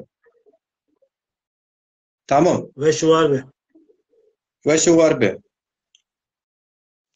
Bizim zaten 3. gündem maddemiz seçimlerdir, son gelişmelerdir. İlhami arkadaş sağ olsun giriş yaptı. İlhami aynı zamanda Dezapar Genel Başkan Yardımcısı, STK'larda sorumlu bir Zaza yurtseveridir. İzleyiciler bildiği için onu girişte söylemedim. Giderken söyleyeyim bari. Tabii Fahri Ergün hocam diyor ki ya biraz Zazaca konuşun falan diyor. Aslında ya böyle programda ya komple Zazaca konuşacağım baştan sona Fahri hocam ya da Türkçe başlamışsa sonuna kadar öyle götürmek durumdayız. Çünkü kopukluk olur. Ee, İnşallah bir gün Zazaca siyasi programlar, ekonomik üzerine programlar, psikoloji üzerine programlar yetişecek çocuklarımız ileride bunları yapar. Bence biz yine de yaparız ama bir adet tutturmuşuz gidiyoruz. Herkes anlasın. Dediğimiz bakıyoruz yine bizi dinleyen yine anlayanlardır aslında. Zazaca anlayan kesimler bizi dinliyor yine. Biz de yine bugün böyle devam ediyoruz hocam. Şimdi ses yok. İlham'ın sesini kastediyorsunuz Rehber-i herhalde. Çünkü ses vardır. Ali Bira birkaç yorum var. Dedim yorumları alayım da değerli bulduğum yorumlar var. Uzun da olsa. Mehmet Aşkın hocam yorumu vardı da Mehmet Aşkın Zazaların ekseriyeti diyor dünya Zaza penceresinden kendi pencerelerinden bahsettikleri oranda Türkiye ve dünyada hak ettikleri onurlu yerde olurlar. Elbette ki Türkiye'de ve dünyadaki her hadise gündem biz Zazaları da ilgilendirir. Ne var ki tüm olup bitenler Zaza penceresinde bakmak önceliğimiz olmalı. Hepinize selam ve sağlıkla diyor. Teşekkür ederim Sayın Mehmet Aşkın hocam. Evet. Ali Bira, biz üçüncü ve son gündem maddemize geçelim. Biliyorsunuz Türkiye yaklaşık 1,5 yıldır sık sık bunları tartışacağız bundan sonra zaten. Değişik konuklarla, değişik sorularla daha iyi aslında hazırlamak lazım. Bir seçim sürecindeyken tam toplum iki kutuplu bir seçim sürecine hazırlık noktasındayken işte muhalefet niye sen adayını açıklamıyorsun artık falan birbirine hodri meydan sürecine girmişken deprem bir 20 gün bu gündemi biraz geriye itti. Hatta bugün 18. gündür, son 2-3 gündür de seçimler yeniden tartışmaya başladığı için 15. 16. günden bu yana bu kadar büyük enkaz, bu kadar büyük felaket böyle sonuluyor ya, gerçekten büyük felakettir. Kendilerin felaketi bana göre. Seçimler yeniden gündeme geldi ve tartışılıyor. Şimdiden Sayın Cumhurbaşkanı yani Cumhur İttifakı seçimleri kaybetme ihtimalini herhalde araştırmalar onlara o verileri sunduğu için Cumhurbaşkanı'nın stresi çok yüksek. Yani çok daralmış. Hatta işte alçaksınız, şusunuz, busunuz diye muhalefete hakaretlerde de bulundu. O ağır bir ithamdı. Türkiye toplumu siyasileri ve diğer muhataplar bu ağır eleştirileri bence hak etmiyor. Zazasıyla, Kürdüyle, Türkiyle kimse hak etmiyor bu hakaretleri. Bu Cumhur İttifakı'nın nasıl bir psikolojik sıkıntı içinde olduğu falan önünü göremediğini işaretli bir yandan bunu görüyoruz. Seçime adapte olunuyor yine mecburi çünkü anayasanın maddelerine göre yüksek seçim zamanında yapılırsa Mayıs değil Haziran 18'ine yapılması gerekiyor. Onlar Haziran yerine Mayıs'ın 14'üne işaret etmişlerdi. Sanırım öyle devam edecek. Bu seçim en çok bize göre biz azaları ilgilendirir. Çünkü bu seçimde diğer seçimlerde olduğu gibi bu seçimde yine tek muhatap alınmayan kesim Zaza kesimidir. Ülkenin üçüncü büyük halkı olan, ulusu olan Zaza halkı, Zaza kardeşim dışında herhangi bir muhataplık söz konusu devlet almak istemiyor. Bir muhataplık yaratılmamıştır da. Belki ondan da olabilir. Bu seçim sürecini Zazalar açısından nasıl değerlendiriyorsunuz? İsterseniz her iki ittifak ya da üçüncü ittifak da var. Özgürlük ve Emek İttifakı var. Bir giriş yapmak istersen nasıl girersiniz efendim? Buyurunuz. Sağ olasın. Ya birinci ittifak zaten Cumhur İttifakı. Şu anda uzun süredir hükümette olan bir parti. Aynı şekilde ortağda. Onların seçimi iptal ettirme gibi bir girişimleri olduğu görülüyor. Tabii bunu başarabilirler mi? Yasal olarak mümkün olmadığı söyleniyor. Fakat yasaların çok fazla da özellikle son 10 yılda aşırı derecede esnediği, laşkalaştığı da ortada. Yapabilirler mi? Yapabilirler de. Yani belirli bir güç ellerinde olduğu için yapma ihtimalleri var. Hükümetin bu seçimde yani bu depremi dediğin gibi bu işte yapacağı konutlar ya da bütün gücünü ekonomide ya da diğer alanlardaki bütün gücünü bu deprem üzerine kanalize edecektir. Yani seçim propagandası olarak da kullanacaktır. Tabii siyaset belli oranda çıkar. Yani çıkarı gerektirir. Yani kendi çıkarını, kendi partinin işte kazanması, kendi partinin ya da ideolojinin kazanması üzerine inşa edilir. Tabii bunun ne kadar etik olmadığı da tartışılır. Farklı bir boyutu. Ama bütün partiler kazanmak için, oyunu daha da yükseltmek için çalışırlar. Doğal olarak da hükümet ve hükümetin partileri de yani o Cumhur İttifakı da bu anlamda hareket edecektir. Yani bütün olumlu olumsuz olayları kendi kazancına kanalize etmeye çalışacaktır. Hükümetin kazanma yani mevcut Cumhur İttifakı'nın kazanma olasılığı şöyle olabilir. Eğer ki Millet İttifakı'nı dağıtabilirse, orada bir çatlak yaratabilirse belki olabilir. Çünkü baktığımız zaman aslında Millet İttifakı birbiriyle aslında fikirsel olarak da çok uyuşmayan, normal siyasi ortamda çatışabilecek, birbirlerini kabul edemeyecek kesimlerden oluşuyor, gruplardan oluşuyor. O açıdan çatlak yaratılabilmesi olasılığı var yani. Bunu başarabilirler. Hükümet devlet gücünü kullanarak da belki yapabilir. Buna en çok meyilli olan parti de İYİ Parti'dir diye düşünüyorum. Hükümetin şu anda elindeki tek kod sadece deprem ve depremde yapacağı yardımlar ve yardımlarla birlikte işte inşa edeceği konutlar veya konutları inşa ederken de tabii ki bir iş potansiyeli çıkıyor.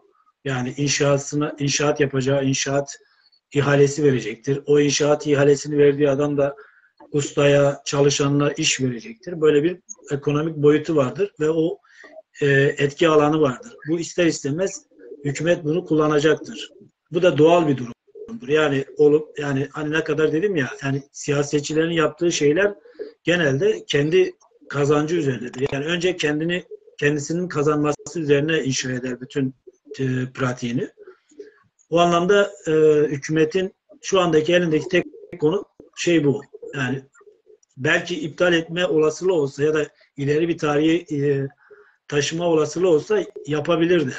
Ama bunu nasıl yapar onu bilemiyoruz. Zaman gösterecek.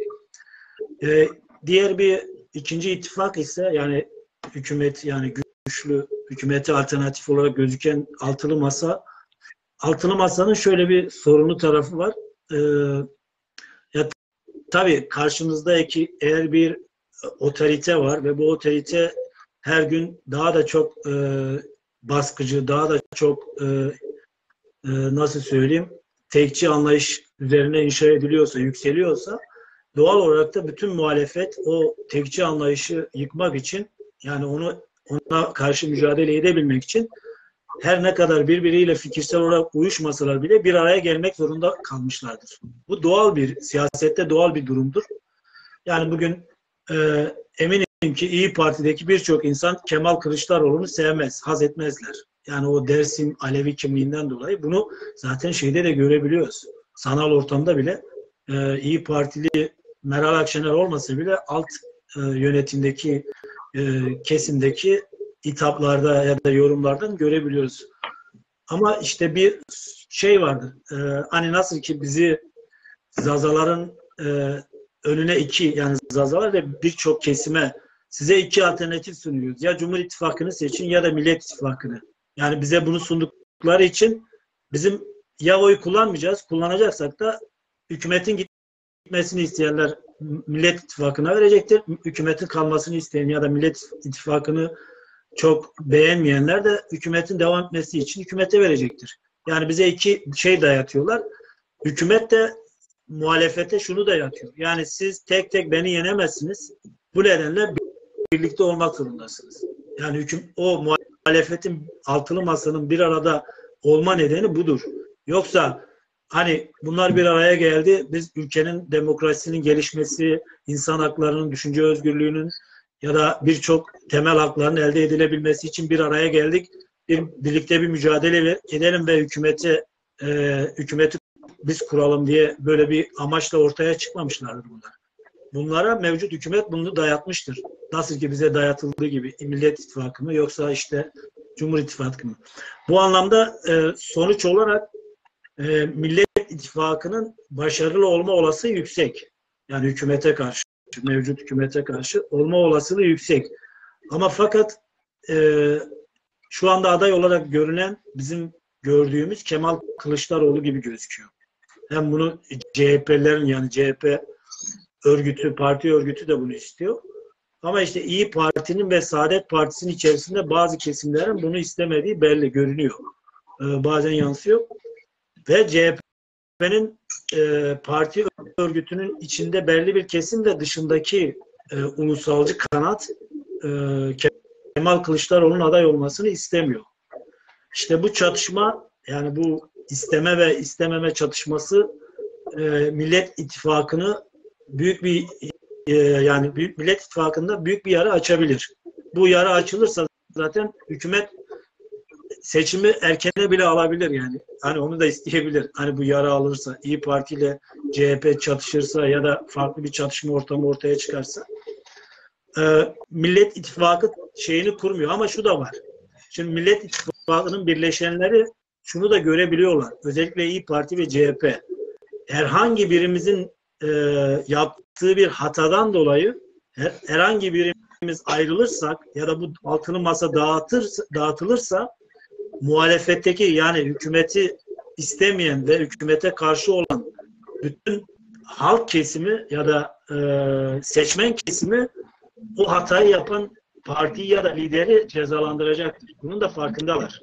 Yani sen bu oluşumun yani bir hata yapıp nasıl ki o yüzden İYİ Parti'de bazen çıkan farklı sesleri Meral Akşener kesinlikle hemen kapatıp ya da istifasını istiyor ya da susturuyor bir şekilde. Çünkü onu da görüyor.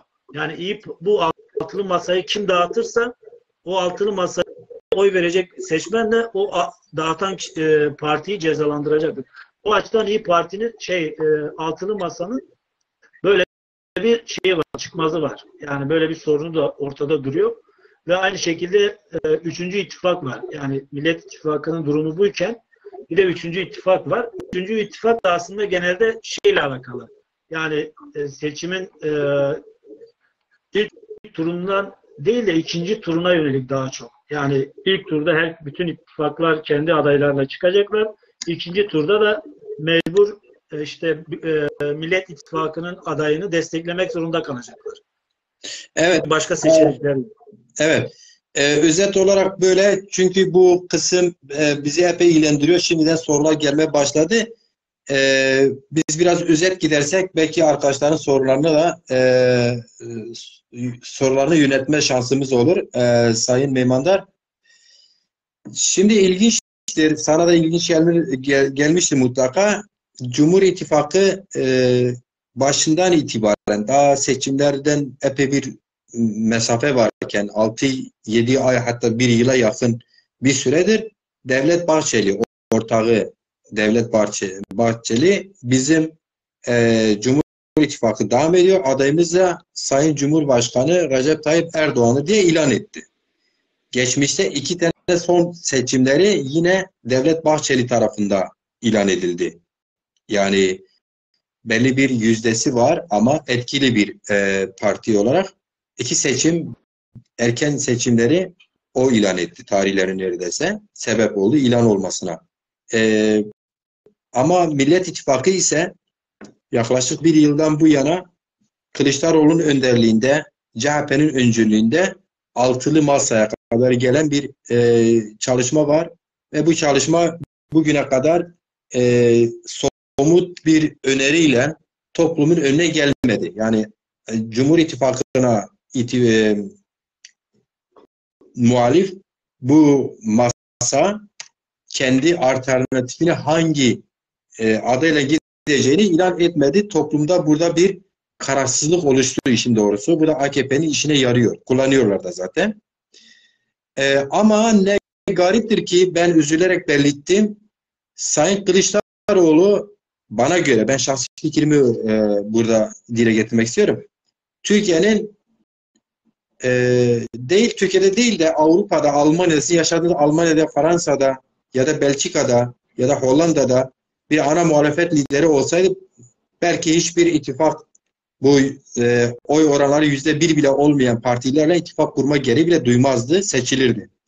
Ama Türkiye gerçekliğinde başında da söylediğimiz gibi o antidemokratik yaklaşımında toplumu dayatmacı yaklaşımlarla yönetilen bir Türkiye gerçeğinde Kemal Kılıçdaroğlu söz konusu Dersim'de olması, Zaza kökenli olması en büyük ön yargı da toplumda yaratılmaya çalışılan olması, Alevi kimlikli olması. Şimdi acildir ki henüz AKP Cumhur İttifakı Sayın Kemal Kılıçdaroğlu'nun Alevi kimliğini üzerinde henüz bir siyasete girişmedi. Çünkü istiyor kendisi rakip olsun, rahat yenebileceğini düşünerek. Alevi kimliği kullanma. Belki yarın bir gün ilan edilseler ondan sonra onlar da kötü kullanacak bunu. Ama ittifakın tarafı olan, altılı masada yer alan İYİ Parti başta olmak üzere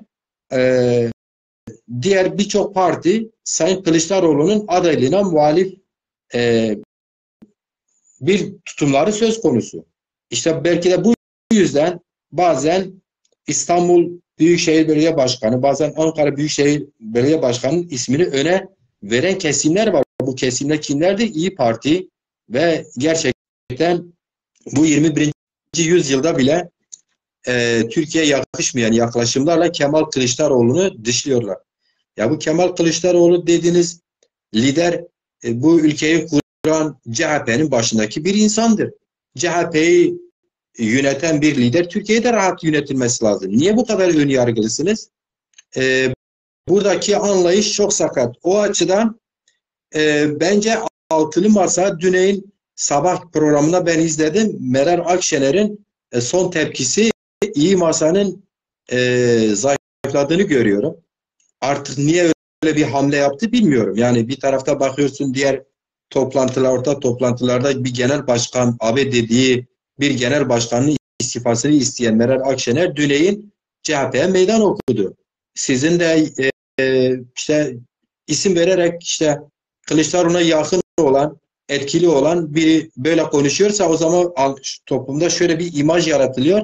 Altılı Masa CHP'nin göstereceği Kemal Kılıçdaroğlu'nun Cumhurbaşkanı adaylığı için kurulmuş olarak anlaşılacaktı dedi. Böyle bir dayatmaya kabul etmeyeceklerini söyledi.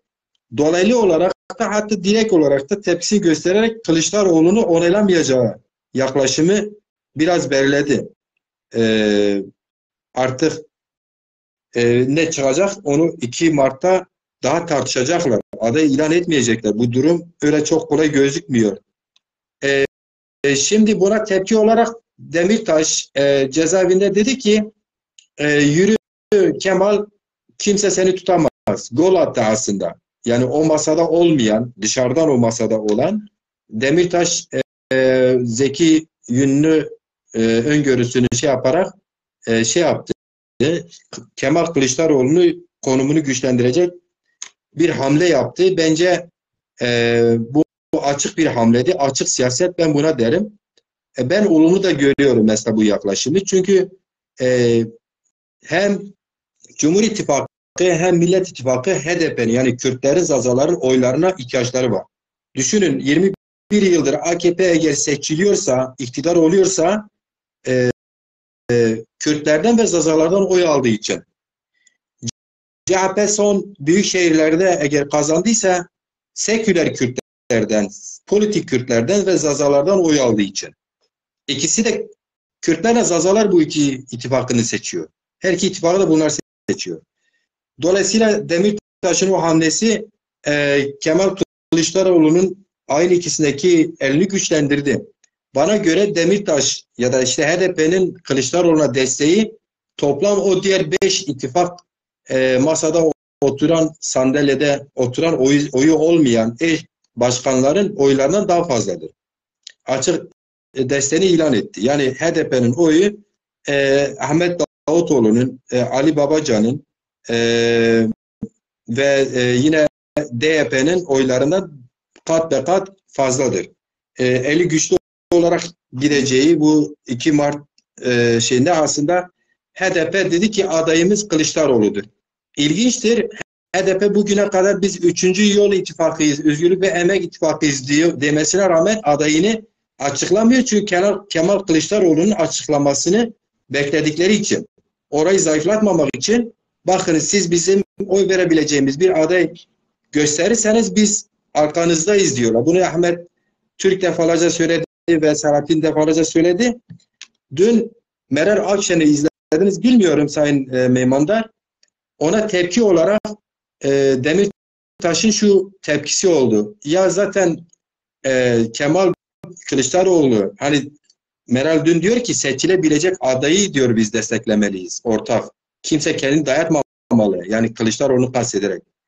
O da diyor ki zaten Kılıçdaroğlu seçilebilecek noktada olsaydı sana ihtiyacı olmazdı. O zaman git seçilebilecek garantisi olan Erdoğan'ı görüyorsun. Git ona destek ver diyor. Yani orada Meral Akşener'e bu yaklaşımına ağır bir eleştiri de getirdi. Ben o eleştiriye de katılıyorum. Hangi görüşte olursa olsun. Şimdi bu açıdan baktığın zaman nasıl görüyorsunuz? Hakikaten yani iki ittifakın henüz adayı yok ve toplum özellikle Millet İttifakı'nda büyük beklentisi var. Çünkü seçilebilecek aday buradan görünüyor. Yani böyle çoklu parti gibi görünüyor ya, oyları olmayan çoklu partiler aslında. Siz nasıl değerlendiriyorsunuz Sayın Meymander? Ya zaten yani Selahattin Demirtaş'ın ya da işte birçok irili ufaklı Kürt partiler olsun ya da farklı kesimler genelde böyle hani dışlanmış, öteki olmuş kesimler, ötekileştirilmiş kesimler genelde Kılıçdaroğlu'ndan yana. Yani İyi Parti'nin zaten bir MHP ile hemen hemen ideolojik olarak aynı olduğu davranışlarından ya da söylemlerinden de görmek mümkündür. Şu anda muhalif olmasından kaynaklı olarak bazen söylemlerinde işte daha yumuşak, daha kabul edilir olabiliyor. Ama Meral Akşener şu anda konjonktür uygun olsa MHP'nin yerini almak ister. Yani MHP'nin bulunduğu konumda Meral Akşener olmak ister. Bunu ben ilk İyi Parti kurulduğundan beri öyle düşünüyorum. Meral Akşener'in nihai hedefi de odur zaten. Yani MHP'nin bulunduğu pozisyonu yani konumu ele geçirmek. Yani iktidar alternatifi ya da iktidarla en azından iktidarın ortağı olma şeyi vardır. Arzusu vardır. Zaten ideolojik olarak da bu mümkündür yani yakınlıktan dolayı. Kemal Kılıçdaroğlu'nun pozisyonu baktığımız zaman Kemal Kılıçdaroğlu'nun yani bu CHP'ye geçtiği süreçten beridir CHP'nin içerisindeki işte o dar ulusalcı bir kesimi yani Deniz Baykal gibi düşünen ya da onunla aynı çerçevede olaylara yaklaşan kesimler bayağı bir şey oldular. Yani dışarı itildiler. Partinin dışında işte belki de alt kademelerde belirli sayıda vardır ama parti örgütünün önemli bir kesimi Kemal Kılıçdaroğlu'na yakın düşünen, Kemal Kılıçdaroğlu gibi bakan, mevzulara bakan, yani yeri geldiği zaman bir muhafazakar gibi davranabilen, yeri geldiği zaman bir milliyetçi gibi davranabilen, yeri geldiği zaman bir sosyal demokrat gibi davranabilen kesimlerden oluşuyor CHP'nin şu andaki parti örgütü. Selahattin Demirtaş'ın ya da Kürt siyasetinin böyle direkt mesela normalde sen bir ittifak oluşturuyorsun. Üçüncü bir ittifak ve bu üçüncü ittifakta önemli bir başrol konumundasın. Ve senin her ne kadar cezaevinde olsan bile senin söylemlerin partinin söylemleri gibi seçmenin yani o partinin seçmenlerinin kabullendiği bir durumda senin açık açık Kemal Kılıçdaroğlu'ndan yana tavır takınman her ne kadar şey olsa bile hani senin başka alternatifin yok. Sen mecbur birinci olmasa bile ikinci turda mecbur bu Millet İttifakı'nın adayını destekleyeceksin. Onlar da şunu düşünüyor. Yani bu farklı kesimler ya İyi Partili işte ya işte Mahsur Yavaş olacağını yani şu anki hani aday olma olasılığı olan öne çıkan kişilerden bahsediyorum. Mahsur Yavaş, İmamoğlu olacağına Kemal Kılıçdaroğlu olursa bizim için daha iyi olur. İşte o Dersimli kimliği, Alevi kimliği, bir de yaklaşımları dediğim gibi yani İyi Parti'de ya da işte İstanbul Büyükşehir Belediye Başkanı'nın ya da işte Mahsur Yavaş'ın o milliyetçi tarafları yönlerinden nazaran Kemal Kılıçdaroğlu'nun daha böyle yumuşak, daha demokrat görüntüsü var. Bu açıdan onu şey yapıyorlar, arzuluyorlar. Ben de şahsen yani öyle bir seçeneğim olsa İmamoğlu ya da işte Mahsur Yavaş yerine Kemal Kılıçdaroğlu olsun derim yani kendi şahsi olarak. Tabii Zazalar açısından da aslında yani bu ikisinin olacağına Kemal Kılıçdaroğlu'nun aday olması Zazalar açısından da aslında bir artıdır yani. Hani her ne kadar Zazalar için aslında çok büyük şeyler vaat eden, yani bir gelecek vaat eden ya da işte Zazaların dilinin, kültürün anayasal güvenceye kavuşacağı, işte Zazalar zorunlu eğitim, dillerinde zorunlu eğitim gelecektir gibisinden kazanımlar elde etmemize dair bir herhangi bir umut belirtisi olmasa bile bizim açımızdan Kemal Kılıçdaroğlu'nun aday olması, Millet İttifakı'nın aday olması daha mantıklıdır. Daha uygundur da diyebilirim. Bu açıdan seçimlerde Kemal Kılıçdaroğlu aday olursa büyük ihtimal 3. ittifak da ilk turda belki şey olarak katılabilir kendi adayıyla. Ama ikinci turda kesinlikle bir bütün olarak Kemal Kılıçdaroğlu'na oy vereceklerini düşünüyorum. Zaten bu 2 Mart'ta bunların altılı masanın toplantısı var. Yani bu 2 Mart'ta da eğer adaylarını açıklayamazlarsa halkta büyük bir kırılma yaşayabilirler. Yani büyük bir tepkiyle karşılaşabilirler. O açıdan adaylarını açıklamak zorundalar. Zaten onlar açıkladıktan sonra Cumhur İttifakı da hemen ardından açıklayacaktır diye düşünüyorum. Bir araya girmek istiyorum. Bana öyle geliyor ki yani kendi öngörülerime dayanarak söyleyeyim. Eğer ki Kılıçdaroğlu altılı masa ya da işte Millet İttifakı Kılıçdaroğlu'nu aday olarak ilan ederse HDP riske girmesin diye Kılıçdaroğlu birinci turda bile destekleyebilir. Kim ne derse desin. Çünkü 3. ittifak Özgürlük ve Emek İttifakı bugüne kadar adayını açıklamadıysa, bu yönlü bir toplantı bile yapmadıysa Kılıçdaroğlu'nun adaylığını bekliyorlar. Ya ben destekliyorum yani şey olarak. Mesela ben oy vermem. Ama teorik olarak ben hiçbir ittifaka oy vermem. Ben başından beri bunu aylar önce Facebook'ta sayfamda en üst şeyde tutmuşum. Hiçbir ittifak Zazaların lehine bir getirisi yok. Ama sonuçta Zaza cephesinin adayı olmadığı için Zaza halkı mutlaka bu cephelerin hepsine oy vereceğini bildiğim için tabii ki Kılıçdaroğlu seçilirse en azından hem bölgenin insanı hem demokrat temiz kişiliği olması itibariyle şahsen ben bu anlamda Millet İttifakı'na oy veren Zaza'yı anlayışla karşılarım. Ben kendi görüşüm. Seçim sürecidir. Ama Zazalar bir alternatif oluşturma durumu da söz konusu olmalıydı. Şimdiye kadar yok. Olması gerekiyor diye düşünüyorum. Ekliyorum. Şimdi Ali Bira, Ayhan Akın bir yorum yapmış. İzninizle okumak istiyorum. Önemli. Konumuzla ilgili. Yine Cumali Karaağaç sanırım bir soru sormuştu. Onu da yönelteceğim. Önce Ayhan Akın Hoca ne diyor? AKP'nin ana omurgası Zazalardan teşekkildir. Keza CHP Kılıçdaroğlu Zaza, MHP Bahçeli Zaza, HDP Demirtaş Zaza, Sarıgül Zaza, Binali Yıldırım Zaza, diğer 3 ittifakta Zazalar önemli bir faktör diyor. Önemli bir tespit bence de.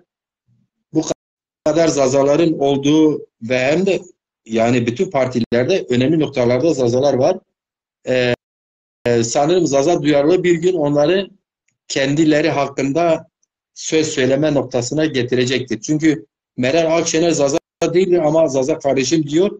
Binali Yıldırım Zaza'dır. Zazalığını ifade etmiyorsa yanlıştır. MHP lideri ne kadar Türkmendir, ne kadar Arap'tır, ne kadar Kürttür ya da Zaza'dır çok fazla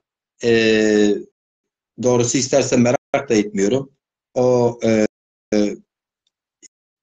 Onun için üst kimlik önemlidir. Hem de dayatmacı bir yaklaşımıyla. Onun tavrı nettir. Çok fazla Zaza olmasa daha iyidir. Ben kendi siyasi görüşüm. Şimdi diyor ki Cuma Karaağaç diyor ki Zazaların gelişmesine hangi ittifak daha faydalıdır? Biraz dile getirdik. İstersen bir cümleyle değinebilirsiniz. Çünkü biraz siz de eğiliminizi söylediniz. Ya fayda şöyle bir şey, yani şöyle somut olarak bir faydadan bahsedemeyiz ama mevcut hükümetin değişmesi olumlu bir şey olabilir. Yani nasıl olumlu bir şey olabilir? Çünkü niyadını doldurmuş bir hükümet var. Yani yapabileceklerini yapmıştı. Bundan sonra fazla bir şey bekleyemezsin. Ama daha iyiye ulaşmak için, daha iyisini ortaya çıkarmak için değişim yararlı olabilir diye düşünüyorum. Yani sadece Zazalara değil, Türkiye'deki bütün topluma, bütün halklara. Ama biz şöyle bir durum da söz konusudur. Yani biz Zazaları bağımsız düşünen, yani siyasi olarak bağımsız düşünen Zazaların ya da Zazalar adına cümle kurma iddiamız ya da fikir üretme iddiamız olan insanlar bizim herhangi bir ittifaktan birini seçmemiz doğrudur deme lüksümüz yok. Öyle bir hakkımız da yok. Yani doğru olmaz. Çünkü herhangi bir ittifak biz Zazaların işte anayasal güvence, diline, kültürüne anayasal güvence vereceğiz. Zazalar işte Zazaca zorunlu eğitim olacak ya da Zazaca işte pozitif ayrımcılık yapacağız diye bir açıklaması yok. Öyle bir dertleri de yok. Şimdi böyle bir durumda sen herhangi bir ittifaktan işte bahsedip biz bunları desteklersek, yani siyaset dedim ya, belirli oranda çıkar ilişkileridir. Yani senin çıkarına kim uygunsa, senin işte dilini, kültürünü kim daha iyi yaşatabilmen için imkan sağlayacaksa, ortam yaratacaksa sen ister istemez onu desteklersin. O açıdan bizim şu durumda şu daha faydalıdır, şu daha iyidir, şuna oy verin deme şansımız yok. Bizim şu durumumuz var. Ya kendi adayımızı çıkarıp yani alternatif üretmemiz gerekiyor. Alternatif üretmediğimiz zaman da Zaza seçmenine ya biz alternatif üretmedik ama sen şuna vermen lazım. Daha iyi olur deme şansımız yok, durumumuz yok. Yani öyle bir hakkımız da yok. O açıdan ben Zazaların ya kendi alternatiflerini kurmaları gerek, alternatiflerini ortaya çıkaramazlarsa da herhangi bir ittifakı açıktan destekleme ya da toplumu, Zaza halkını oraya yönlendirme hakları yoktur. Bu şeydir, etik değil de doğru değildir yani. Ben Evet. böyle düşünüyorum. Evet. Tabii şimdi bireysel olarak şey diyebiliriz. Yani unutmadan. Bireysel olarak bir Zaza bireyi diyebilir. Ben işte Millet İttifakı'nı destekliyorum. Ben işte Cumhur İttifakı'nı ya da işte 3. ittifakı destekliyorum diyebilir. Bu en doğal hakkıdır. Ama Zazalar için, Zazalar adına öncülük yapan, yani senin gibi program yapan, yazı yazan, kafa yoran insanların halkı bir ittifaka yönlendirme hakları yoktur yani. Öyle, o doğru değildir yani. Öyle düşünüyorum ben. doğrudur. Kesinlikle öyle. Zaten biz de öyle yapmıyoruz. Yani ben 14 Mayıs'ta olsun ya da 18 Haziran'da olsun olası bir seçimde seçimin ertesi günde hangi ittifak kazanırsa kazansın, buna HDP de dahil, bu kadar radikal söylüyorum. Bazı söylediklerimiz yanlış anlaşılıyor. Dahil Zazalar için bir şey değişmez. Yani Zaza dili ve kültürü için bir şey değişmez. Çünkü HDP yöneticilik yaptığı, halkın çoğunluğun oy verdiği 100'e yakın belediyeleri kazandı, yıllarca yönetti.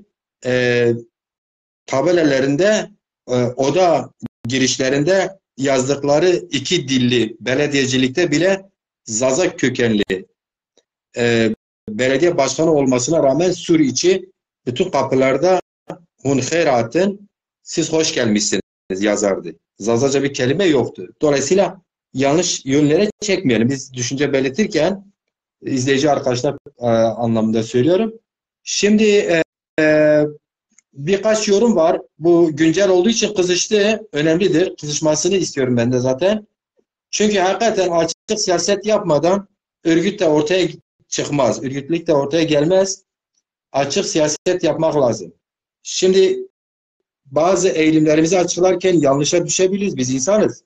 Ama söylememektense söylemek daha iyidir. Söylersem burada bir izleyici beni bir yorumuyla uyarır. Ha, ben yanlış mı fark edersem onu açık bir şekilde yaralamış olurum o kişiden, o yorumcudan.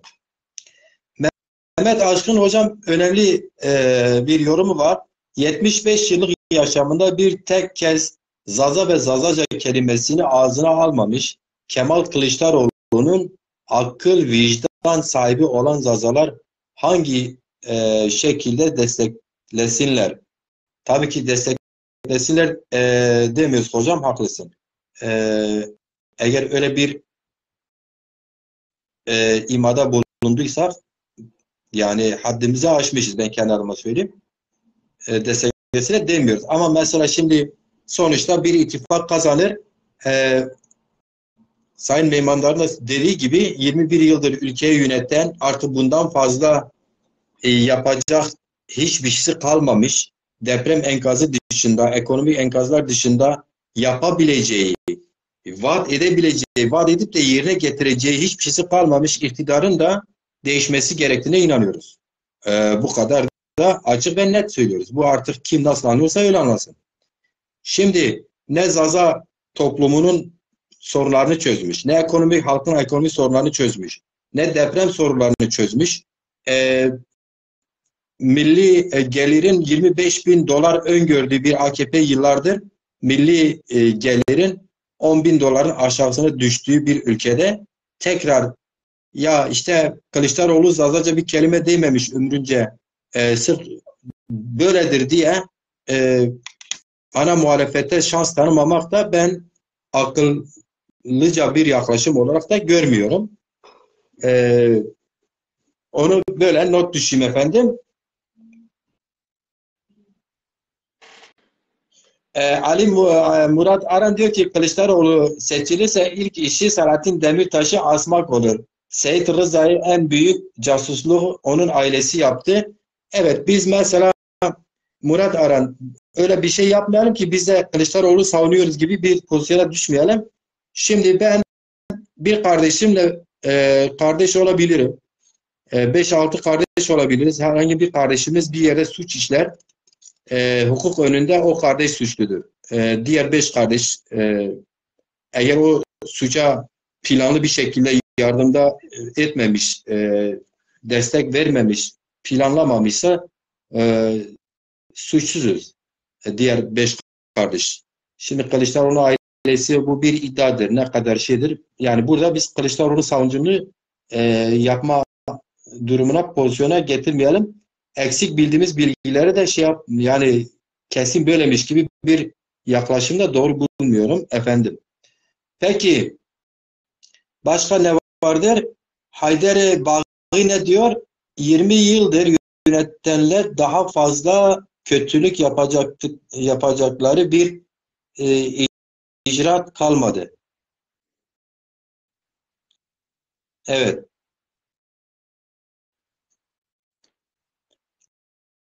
Gelecek olanlar da devletçidir, Türkçüdür. Doğrudur. Bu pencereden bakıyoruz.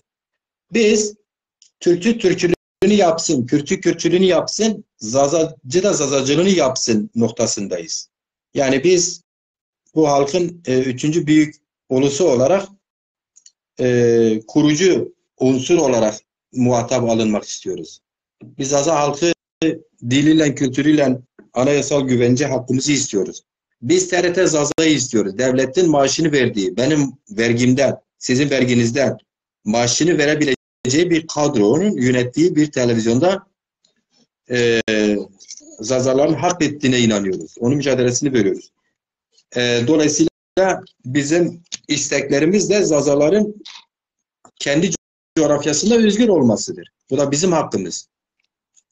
O açıdan yerel seçimden tut parlamentoya kadar bizim o parlamentoya kendimizi, halkımızı temsil edecek temsil gücünü oluşturma mücadelesini veriyoruz. Ali Bey.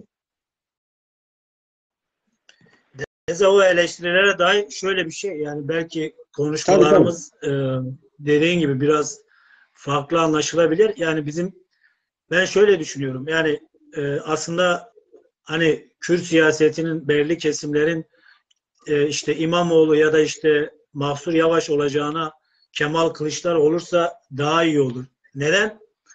Yoksa onlar da biliyor Kemal Kılıçdaroğlu'nun başında olduğu parti CHP'nin geçmişi, daha yüzleşmesi gereken bir tarihi süreç var. CHP'nin o tekçi anlayışı, hepsini biliyoruz. Kemal Kılıçdaroğlu'nun da bu Cumhurbaşkanı olursa aslında bize çok şey vermeyeceği de ortada diyelim. Ama şöyle bir şey var. Siyasette çıkar ilişkisi dediğimiz şey, yani eğer ki senin önünde bir seçenek var. Yani 3 tane seçenek sunuyor. Sen bu seçenekler arasında sana en faydalı olabilecek, sana daha yakın durabilecek insanı tercih ya da kişiyi tercih edersin. Yani ben şunu demek istiyorum. İyi altılı ittifakın adayı, eğer ki benim önüme şöyle bir şey gelse, İmamoğlu, Mansur Yavaş, ondan sonra Kemal Kılıçdaroğlu, Meral Akşener geldiği zaman ben doğal olarak kimi seçmem gerekiyor? Kemal Kılıçdaroğlu'nu tercih ederim. Çünkü Kemal Kılıçdaroğlu'yla daha da konuşabileceğimi, en azından sorunlarımı anlatabileceğimi hissediyorum. Anlıyor musun? Yani Zaza olarak ya da diğer farklı insan hakları, düşünce özgürlüğü konularını konuşabileceğimi hissediyorum. O bir hissi veriyor. Ama demiyorum, ne olursa olsun Kemal Kılıçdaroğlu'nu seçmeli, Zazalar ona oy vermeli mantığı başka bir şey. Anlıyor musun Evezim? Yani biz Zazalar olarak herhangi bir ittifakı destekleme durumumuz söz konusu değildir. Ama yani bağımsız Zazalardan bahsediyorum. Yani benim için öncelik ana dilim, kültürüm ve Zaza kimliğim diyen insanlardan bahsediyorum. Bu insanlar için bütün partiler eşit mesafededir ve tercihlerini hani belirli bir tercih yapma imkanları yoksa, hani Zazalara uygun bir tercih yapma imkanları yoksa kendilerine en faydalı olabilecek, en yakın hissettikleri kişiyi tercih ederler doğal olarak. Bizim de zaten bunu bir şey haline getirme şeyimiz yok, hakkımız yok. Başta da belirttiğim gibi. Yani biz ya alternatifimizi sunacağız, yani ya bir Cumhurbaşkanı adayımızı sunacağız ya da bu herhangi bir ittifaktan birinin içerisinde yer alacağız Zaza olarak. Yani bugün Cumhurbaşkanı'nın bulunduğu Cumhur İttifakı MHP şöyle dese, Ali Meymandar, yani örnek diyorum, Almanların Bay Şipil dediği gibi, yani gel sen Zaza Partisi olarak, Zazaların temsilcisi olarak geliyorsun, bizim ikili ittifakta üçüncü bir şey olarak, grup olarak, parti olarak yer alacaksın. İşte Cumhur İttifakı üçlü olacak. Bu duruma, şu anki bizim konjonktür, pozisyon, içinde bulunduğumuz zor şartlara baktığın zaman gerçek anlamda Zaza dilinin yaşaması, Zaza kimliğinin korunması anlamında samimi olan herhangi bir Zaza mantıklı düşündüğün zaman buna hayır diyebilir mi? Ya da bunun aynısını Millet İttifakı dedi ya da Üçlü İttifak dedi. Diyemezsin. Çünkü siyaset böyle bir şey. Yani siz zannediyor musunuz ki gerçekten Cumhurbaşkanıyla Devlet Bahçeli birbirlerini aşıklar, birbirlerini çok seviyorlar. Gerçek anlamda siyasi olarak da birbirlerinin aynısılar diyebilir miyiz? Diyemeyiz. Ama siyaset böyle bir şey. Bugün hakaret ettiğin, binlerce eleştiri yaptığın, küçümsediğin, ağza alınmayacak sözler söylediğin bir insanla yarın konjonktür gereği, uygun olduğu zaman konjonktür, siyaset alanı bulunduğunda gider oturursun, yemek de yersin, konuşursun da, hatta siyasi olarak poz verirsin, ittifak oluşturursun, hükümet olursun. Yani siyaset böyle bir şey. Çıkarın ya da işte pozisyonun neyi gerektiriyorsa onu yaparsın. Ha biz Zazalar gitsin MHP'li olsun, HDP'li olsun ya da CHP'li olsun demiyoruz. Ama siyasette var olmanın bir koşulu budur. Yani çıkarın neredeyse, kendini nerede var edebiliyorsan oraya yönelmen lazım. Orada olabilmen gerekiyor. Zazaların şu anda herhangi bir ittifak tarafından ciddiye alınmadığı ortada. Yani o böyle bölgelere gidip Zaza kardeşlerim diyen cümleleri hiçbir anlamı yok. Anlam ifade etmiyor. Ama Zazaların bir örgütsel olarak, yani bugün Kürtlerin, işte Kürtler olmasa Millet İttifakı kazanamaz mesela. Mesela Kürt siyaseti için büyük bir siyasi malzeme. Büyük bir siyasi varoluş. Anlıyor musun? Yani imkan sunuyor. Zazalara da böyle bir imkan sunulduğu zaman, yani kendimizi var edip örgütlü olarak var olabilirsek biz de kendimiz, yani yarın bize İyi Parti de diyebilir, gelin ittifak olalım. Ne bileyim CHP de diyebilir, AK Parti de diyebilir, MHP de diyebilir. Yani normalde mesela bir MHP gelip bir Zaza Partisi'ne gel birlikte hareket edelim dediğim zaman bugün insanlar ütopya gibi bakar. Yani imkansız. Hayır, imkansız değil. İnanın, yani MHP ile CHP 80-12 Eylül'de sağ sol olaylarında birbirlerini katletmiş, birbirlerini öldürmüş. Anlıyor musun? Kesimler belirli bir zaman sonra bir araya geldiler. Siyaset yaptılar. Yani bugün biz HDP diyoruz. HDP yarın işte bu illegal tarafı, marjinal tarafı bittiği zaman, HDP tamamen bir legal siyaset alanında siyaset yapmaya başladığı zaman ve HDP bize dediği zaman gelin bir ittifak yapalım dediği zaman biz de konjonktüre bakıp uygunsa çıkarımıza ya da bizim varoluş şeyimize hizmet ediyorsa, dilimize, kültürümüze, doğal olarak gideriz beraber siyaset yaparız. Yani siyaset böyle bir şey. Siyaset kişilerin ben CHP'yi sevmiyorum, MHP'yi sevmiyorum, şunu sevmiyorum diye tavır alınacağı bir alan değildir. Yani siyaset bütünüyle başarı. Başarı da yeri geldiğinde yani etik davranaraktan çıkarını öncelersin ve o çıkarın üzerinden hareket edersin. Bu zaman olur siyasi söylemlerini değiştirsin. Zaman olur pratiklerinde farklılıklar gösterirsin. Yani Zazalar böyle bir çerçeveden bakmasın. Yani ne radikal bir sol bakış ne radikal bir sağ bakış Zazalar için uygun değildir. Evet. Ya. Mesela Murat Orhan bir yorumu vardır. Gerçi Haydar Bagi cevap vermiştir. Diyor ki Zaza TV olsa bile diyor Zazalar birbirini anlamıyor. Bu yaklaşım Murat Aran yanlış. Mesela Zazalar 3 tane ana aksan şey var. Lehçe bile ben kabul etmiyorum. Aksandır. Konuşuyor. Bu kuzey, merkez ve güney Zazaları. Yaşlılar birbirini anlıyor. Mesela ben Dersim'e gittiğim zaman biraz yaşlı mesela Haydar Bagi ile birbirimizi anlıyoruz. Daimi Cengiz'le birbirimizi anlıyoruz. Hıdır Hoca konuştuğundan birbirimizi anlıyoruz. Çünkü benim yaş da biraz ileri. Onlar da benden daha ileri yaşta. Yani kökenle birbirini anlıyor. Ama bu yeni nesiller biraz zor anlaşıyor. Onun da çözümü var. Bak devletin verdiği bir Zaza TV, TRT TV düşün. Oradaki giden kadro hem Dersim'den hem Bingöl'den hem Güney'den olacağı için dolayısıyla 24 saat açık olan bu TV mecbur kendi programını, saatlerini doldurmak için ne yapıyor? Bu aksanlar özel olarak bizim yazıda yapıyoruz ama mesela merkez ambaz diyor, umbaz diyor demeye devam ediyorlar, yazıyorlar değil mi? Güneyde eylem başlıyor, yazıyor. Mesela bazılarımız ho diyoruz, bazılarımız ho diyoruz.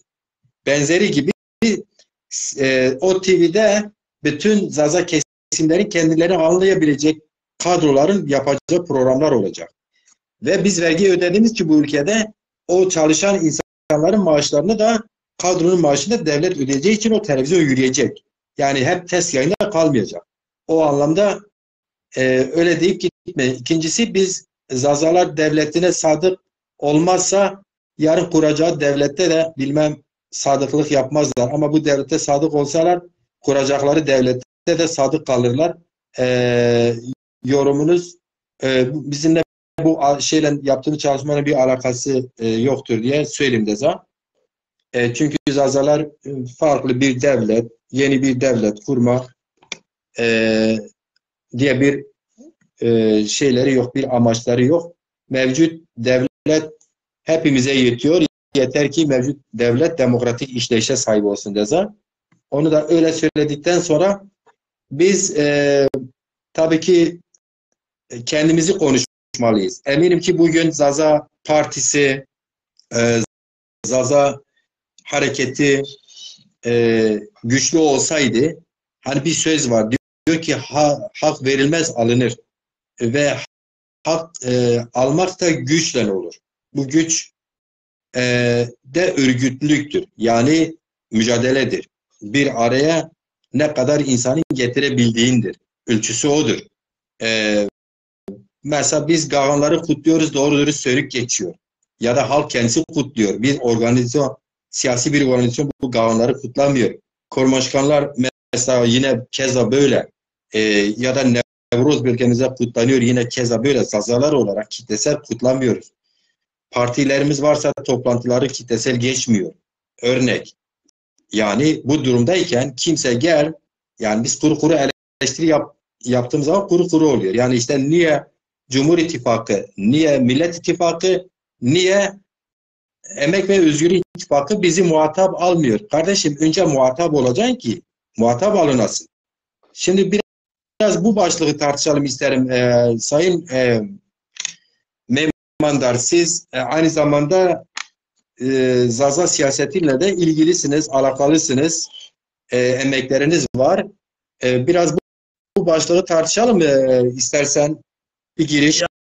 Ya ben aslında güzel oldu bu konuya değinmem. Ben geçen günlerde hatta birkaç kere bazı böyle sanal ortamdaki tartışmalara denk geldim. Bazı kurumlar yani dernek ya da işte bu tarz şeyleri yöneten arkadaşlar bizim siyasetle işimiz olmaz diyorlar diye böyle cümleler kurduklarında ben de onlara aslında evet yani bir kurum mesela bir kültür derneği ya da dil derneği olarak kurulan dernekler tüzüklerine göre hareket etmek zorundalar. Yani onlar tüzüklerinin belirlediği o sınırlar içerisinde çalışmalar yapmak zorundalar. Ayrı bir şey. Ama ben siyaset yapmam dediğin zaman bir Zaza'nın ben siyaset yani yapmam dediği zaman ben Zaza değilim. Zaza dilini konuşmuyorum. Zaza diline karşı herhangi bir sorumluluğum yok demek anlamına gelir. Yani mantıksal olarak böyledir. Yani düşün Türkiye toplumunda yani Türkiye'de yaşıyorsun. Senin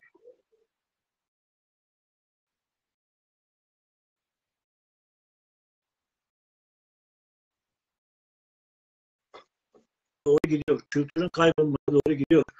Yasal olarak herhangi bir hakkın yok. Böyle bir durumdayken yani bu üniversitelerde açılan bölümler ya da böyle çok yüzeysel seçmeli derslerden bahsetmiyorum. Onlar bir dili kurtarmak için yeterli şeyler değil. Günümüzde bir dilin kurtarılması için mecbur, zorunlu dilde eğitim olması lazım. Basın yayında o yaşadıkları devlette yoğun bir şekilde pozitif ayrımcılığa uğramaları gerekiyor gibisinden. Şimdi böyle baktığımız zaman sen, ben Zaza'yım. Şimdi Türkiye'de yaşayan herkes Türktür diye anayasal bir madde vardır. Sen, ben Zaza'yım dediğin zaman aslında anayasaya aykırı bir cümle kuruyorsun. Benim ana dilim Zazacadır dediğin zaman sen anayasaya karşı bir cümle kuruyorsun. Bunun bilincinde olmadan sen kurum kurmuşsun. Zaza Derneği kurmuşsun. Arkadaşım sen Zaza Derneği kurmuşsun ama sen Zaza Derneği'nin için kurduğunun bilincinde değilsin. Zaza'nın ne olduğunu, Türkiye'de Zaza'nın ne anlama geldiğinin bilincinde değilsin. Yani önce bunun bilincine varacaksın. Ben Zaza Derneği kurduğum zaman demek ki ben Zaza dilinin, Zaza kültürünün karşı duyarlılığım, ben ana dilim Zazacadır, ben Zaza'yım demek istiyorsun. Bunu dediğin zaman otomatikmen siyaset yapmıyorsun. Siyaset böyle bir şey. Yani ben siyaset yapmıyorum diyerekten kendi kendini kandırıyorsun. Bunu çok görüyorum. Aynı şekilde Zazaların mesela siyasetteki yerine gelen bu arkadaşlar belki ben onlara gerekeni aslında söyledim yani siz zaten siyaset yapıyorsunuz. Yani kendi ismini mesela Zaza Ali yazdığım zaman bile ben aslında bir siyasettir. Mevcut anayasaya muhalefet yapmaktır yani. O açıdan Zazaların siyaseten var olabilmeleri için dediğin gibi yani mevcut ittifaklar gibi yani onlar tarafından ciddiye alınabilmeleri için öncelikle kendilerini ortada var etmeleri gerekiyor. Yani var olabilmeleri gerekiyor. Yani bugün 10.000 tane oyu bile olmayan bir partiyi ittifakın içine alıyorlarsa anlıyor musun? Evet. Milyon. Yani bugün onlarca dernek var. Zaza Derneği var. Onlarca işte federasyonundan, televizyonundan, partisinden bir sürü şey var. Ama demek ki olgunlaşmamış bunlar. Yani belirli yeteri olgunluğa erişmemişler. Anlıyor musun? Eksiklerimiz çok, yetersizliklerimiz çok. Bunların üzerine durup biz neden ciddiye alınmıyoruz? Neden bir karşılığımız yok?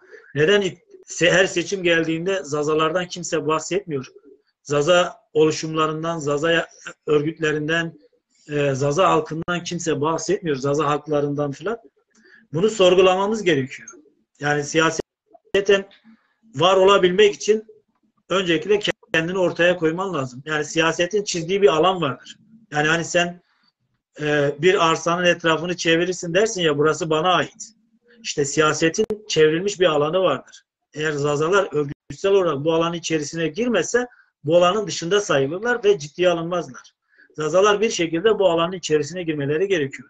Yani bugün sen 1000 tane Zaza'yı bir araya getir, bir sağlam bir örgüt kurduğun zaman, yani kurum ya da bir yapı kurduğun zaman ister istemez o siyaset alanına çok rahat girersin. Ya yani girmediğin zaman da konuştuğun, yaptığın şeyler de havada kalıyor çoğu zaman. Yani Sayın Meymander, bir de evet. biraz belki destek olur. Mesela şöyle diyeyim, bugün hakikaten haddinden fazla Zazalar adına sosyal medyada gruplar var. Her grup bakıyorsun 3-4 bir üyesi var. 2000 üyesi aşağısında hemen hemen grup yok. Ben bu grupların birçoğunun arkadaşı da kırmadım ki yönetimlerinde de yer alıyorum. Ama bakıyorum ki yapabileceğim fazla bir şey yok. Nedenini söylersen belki hani daha renkli olur tartışmamız. Şimdi orada yöneticilerin kaygısı biz siyaset yapmayalım bu grupta. Ya arkadaşım sen zaten Zaza'yım diyorsun ya siyaset yapıyorsun. Birincisi bu. İkincisi biz her partiden insanlar var herkes yerini korumalı diyor. Yani bu bir siyasettir. Sen siyaset ödülü yapıyorsun kardeşim. Sen diyorsun herkes partisinde yerini korumalı bu siyasettir yani. Sen onu siyaset yapıyorsun. Siyaset yapmıyorum demek de siyasettir. Yani hangi siyasettir? Kendi geleceğini o örnekte verdiğiniz arazi var ya siyaset bir kendine bir alan ayırma sanatıdır aynı zamanda. Sen o alanı ayırmadığın zaman istediğin kadar grup kur, adını Zaza koy, bilmem Demirli koy, Kırtki koy, Kırmanski koy ve orada birkaç fedakar aydınımız da şiirlerini yazsın. Bazı Zazaca programlar da yapsa bir anlam ifade etmez. Ya bu grupları kuruyorsanız sosyal medya grupları madem ki Zazalar adına kuruyorsanız o zaman Zazaların siyasetinin gelişimine ön ayak olun. Nedir bu halimiz ya siyaset yapmayalım. Sanki siyaset yapmak günah keçiliğidir. Sanki siyaset yapmak dünyanın en bilmem gereksiz mesleğiymiş. Oysa ki dünya siyasetle yönetiliyor kardeşim. Yani bugün hak alınmaz verilir derler ya. Hak verilmez alınır derler ya. Tıpkı onun gibi şimdi sen yarın niye biz Cumhur İttifakı ile Millet İttifakı'nı çok konuşuyoruz gündemde Türkiye'de? Çünkü güçleri var. Belli bir oy oranları var. Bir halk kitlesi arkasında. Bir güven vermişler halka. Açık siyaset yaparak. Bazen beğenmiyoruz. Birbirlerine küfür ettiklerine hayret kalıyoruz ama açık siyaset yapıyorlar. Projelerini üretiyorlar. Halka sunuyorlar. Her gün koşturuyorlar. Toplantılar yapıyorlar. Yeni insanları kendi partilerine kazandırıyorlar. Yeni ittifaklar, bu siyasi ittifaklar birbirlerine görüşürlerken bile birbirlerine adam çalıyorlar. Siyasetin bu anlamdaki zaten anlamı da bu. Birbirine adamını kazanmaya çalışıyorlar. Mesela şimdi iktidara örnek verelim. İçişleri Bakanı 5 yıldır yapan Süleyman Soylu eski Demokrat Partisi Genel Başkanı değil mi? Evet. Ve diğerleri artık ben saymayayım. Yani mesela şey vardır. İsmini siz söyleyin. Eski Refah Partisi'nin devamı olan partinin Numan Kurtulmuş. Numan Kurtulmuş Cumhurbaşkanı birinci yardımcısıdır. Şimdi Numan Kurtulmuş bir partinin siyasi genel başkanıydı. Ama o ilişkilerde bak AKP onu almış, Süleyman'ı almış, diğerini almış yanına partisine kazandırmıştı. Yani bu masaların bir amacı da siyasetten böyledir. Yani birbirini kazanmaktır. Partisine hatta katmaktır. Şimdi bunların oy oranları yok. Gerçekten yok. Yani İYİ Parti dışında Millet İttifakı'nda Kılıçdaroğlu ya da işte herhangi başka o ittifakın göstereceği herhangi bir adaya HDP'den fazla oy veren kimse yok o ittifakta. Bakınız İYİ Parti dışında o ittifakta oy verecek oy oranı olan parti yok ama neredeyse eşit derecede muhatap alınıyorlar, söz söylüyorlar. Ama HDP'ye CHP'nin korkusundan görüşmediği oyuna taleptir ama görüşemediği bir pasif bir tasarruf HDP var. Dolayısıyla Zazalara yaklaşım, devletin yaklaşımı budur. AKP'nin yaklaşımı da budur. CHP'nin yaklaşımı da budur. Ve eklenen 3. Yol İttifakı'nın da yaklaşımı Zazalara budur. Nasıl ki iktidarıyla muhalefetiyle HDP sırf Kürtleri temsil ediyor diye muhatap açıktan alınıp görüşmüyorlarsa ama güç oldukları için gizliden görüşüyorlar. Bazı kişilere açıktan da görüşüyorlar. Kişilere yani kanat önderlerine. Zazalar da bir güç olabilmeli ki açıktan görüşmeseler bile gizliden teklifler getirip işte yerel seçimler onların sayesinde kazandık diyebilecek bir ittifak bunu itiraf edecek noktaya getirmesi gerekiyor Zazalar. Dolayısıyla bu Cumhurbaşkanı seçimleri Zazalar için niye bu seçimde önemli? Dün biz 2 tane aydınımızla görüştük. Kendilerini anlattılar. Çalışmalarını anlattılar. 1979'dan Avrupa'ya gitmişler. 1980-86'dan bu yana Zazaca dili, kültürü, kimliği için mücadele etmişler. Ve bugün artık onlar da dahil herkes Zazaların siyasetten güçlü olmasını istiyor. Yani siyasete güçlü olmasa geçmişte o bütün emeklerin bir süre sonra kaybolacağını, sahip çıkacak kimselerin olmayacağını farkındalar. Aydın sorumluluğu budur işte. Yani bu noktada Sayın Meyman da Zaza hareketi bundan sonra yapabilecek şeyler var mı sizce? Yani bu seçimler için. Tabii mutlaka vardır. Yani mesela ne var? Her zaman yani, ya bunu burada bilmiyorum söyleyebilir miyim bilmiyorum. Yani Zazaların mesela ben bunu yazı olarak da paylaştım zaten. Yani bir bağımsız aday çıkarma potansiyelleri var. Bunun üzerine yoğunlaşabilirler. Bu tarihsel süreçleri doğru değerlendirmek lazım. her zaman mümkündür. Ben anladım. Mümkündür yani.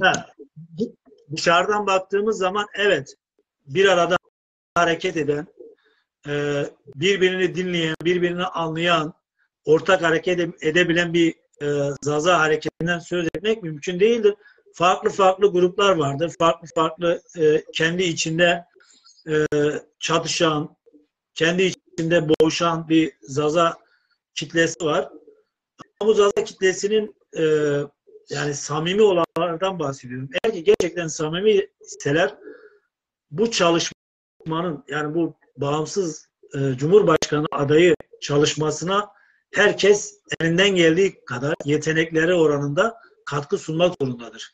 Çünkü bu tarihsel süreçte şöyle bir şey değil yani hani bir ittifak oluşturalım ya da bir ittifakta yer alalımdan ziyade burada yapılacak şeyler hani başarılamayabilir. Yani mesela diyelim 100.000 imzayı belki toplayamayabilirsin ya da herhangi bir sorun oluşabilir. Ama Türkiye kamuoyuna özellikle siyasi arenada Zazaların bir hareketliliğinin olduğunu, bir siyasi çalışmasının olduğunu gösterebilirsin. Bir gündem oluşturabilirsin. Böyle bir tarihsel bir fırsat var. Eğer bu fırsatı kaçırırsa her seçimde aynı şekilde bakarsın. Yani bir arada olmayan, kimisinin kendini AK Parti'ye yakın gördüğü, kimisinin Millet İttifakı'nın yakın gördüğü, kimisinin de üçüncü ittifaka yakın gördüğü bir seçim süreci yaşar, sessizce devam ederiz. Bir de şu vardır, Zazaların kendi siyasi söylemlerini geliştirirken siyasi söylemlerinde şunu gösterebilmeleri gerekiyor. Yani o bağımsız Zaza siyasetini ve siyasi söylemini şöyle geliştirmeleri gerekiyor. Bütün 3 ittifaka da eşit mesafede durabilmeleri gerekiyor. Yani mevcut siyasi bütün partilere. Anlıyor musun? Yani tamam Zazalar konumları itibariyle muhalefetteler. İster istemez. Yani bu doğal bir durumdur. Yani kendi istedikleri için değil. Anlıyor musun? Yani doğal bir durumdur. Muhalefetteler tabii ki muhalefet gibi hareket etmek zorundalar. Yani hükümete kim gelirse gelsin kendi taleplerini dayatmak zorundalar. Kendi isteklerini, kendi düşüncelerini ya da kendi eleştirilerini ortaya koymak zorundalar. Anlıyor musun? Yani o açıdan bir Zaza'nın hükümeti eleştirmek doğaldır. Kendi taleplerini hükümetten istemesi doğaldır. Muhalefetten ziyade yani muhalefet bana ne verebilir? Yani şu anki Millet İttifakı kendisi bir şey yapmaktan aciz ya da 3. ittifak. kendisi bir şey yapmaktan aciz. Yani hükümette herhangi bir yetkisi, herhangi bir şey yok. Doğal olarak Zaza siyaseti yapan insanlar hükümetten talep edecektir. Hükümetin yapması gereken ama yapmadığı şeyler üzerine eleştiri yapmak zorundadır. Yani bizim pozisyonumuz böyledir. Şimdi ben Ali Meymandar olarak kendimi sorumlu hissediyorum. Yani Zaza halkının kimliğinin, dilinin yok oluşunu görüyorum. Yani şuna benziyor. Yani benim bir yakınım hasta ve günden güne eriyor. Günden güne ölüme doğru gidiyor. Aynı ona benzer bir şekilde ben bunu günden güne görüyorum. Ben buna duyarsız kalamam. Yani mutlaka bir tepki vermek zorundayım. Bu tepkiyi de doğal olarak hükümete veririm. Hükümete tepki verdiğim zaman ben bir de şuna dikkat etmek lazım. Bak, bütün ittifaklara eşit mesafede durmak gerekiyor. Tabii ki doğal durumumuzdan dolayı, muhalefette olduğumuzdan dolayı muhalefetle çatışmaktan ziyade hükümetle çatışırız. Üçüncü de siyasi dil kullanırken ya da işte bir partiyi eleştirirken şu üsluba çok dikkat etmek lazım. Mesela şu anki mevcut hükümetin kullandığı dil, üslup, siyasi yaklaşımla CHP'yi ya da şu anki Millet İttifakı'nı ya da 3. ittifaka hükümetin kullandığı dili kullanmamamız gerekiyor. Kullanamayız. Doğru değil. Aynı şekilde CHP'nin ya da 3. ittifakın kullandığı dille hükümete yaklaşmamamız ya da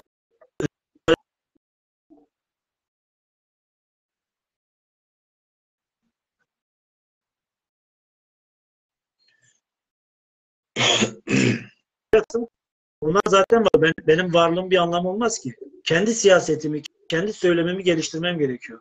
O açıdan mesela AK Partili biri ister ki ben HDP'ye ya da işte 3. ittifaka ya da Millet İttifakı'na aynı Cumhurbaşkanı'nın ya da MHP'nin konuştuğu siyasi dili kullanayım. Anlıyor musun? Aynı şekilde de muhalefettekiler de onu istiyor. Ben mesela şeye çıkayım, Cumhurbaşkanı'na diktatör diyeyim. CHP'ler söylüyor ya da işte 3. ittifak söylüyor. Ben söylemek zorunda değilim. Anlıyor musun? Ya da aynı şekilde onlara 3. ittifaka hain diyor. Terörist diyor. Bir şey diyor. Ben onu söylemek zorunda değilim. Yok arkadaş, ben Zaza'yım. Zaza dilinin, kimliğinin yaşaması için siyaset yapıyorum. Ve bu siyaset nedeniyle de farklı konumlanıyorum. Farklı yerde duruyorum. O açıdan siyasetimi buna göre geliştiriyorum. Yani Zazalar bunu görmesi lazım. AK Parti'ye oy veren insan da, CHP'ye oy veren insan da, HDP'ye oy verecek olan da şunu net olarak görmesi gerekiyor. Arkadaş, ben Zaza dilinin, kültürünün yaşamasını istiyorsam bu partilere şöyle bakmam lazım. Hepsi dizilmiş yan yana, ben de karşılarındayım. 2 Evet. kere 2 4. Başka türlü kurtuluşumuz yok mu? Evet. Sayın Meymandar, ekleyecek bir şey yoksa ben toparlayayım. Biz yayını kapatalım ama biz bu seçim sürecinde artık bu son maddeyi, yani son gündem maddemizi, biz bugün ekonomik krizi konuştuk. Mutlaka yine değineceğiz.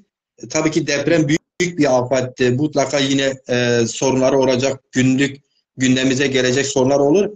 Bu ülkede olan biten her şeye Zazalar söz söyleme hakkı vardır. Sözümüzü söylememiz gerekiyor. Ama seçime yoğunlaşacağız. Evet.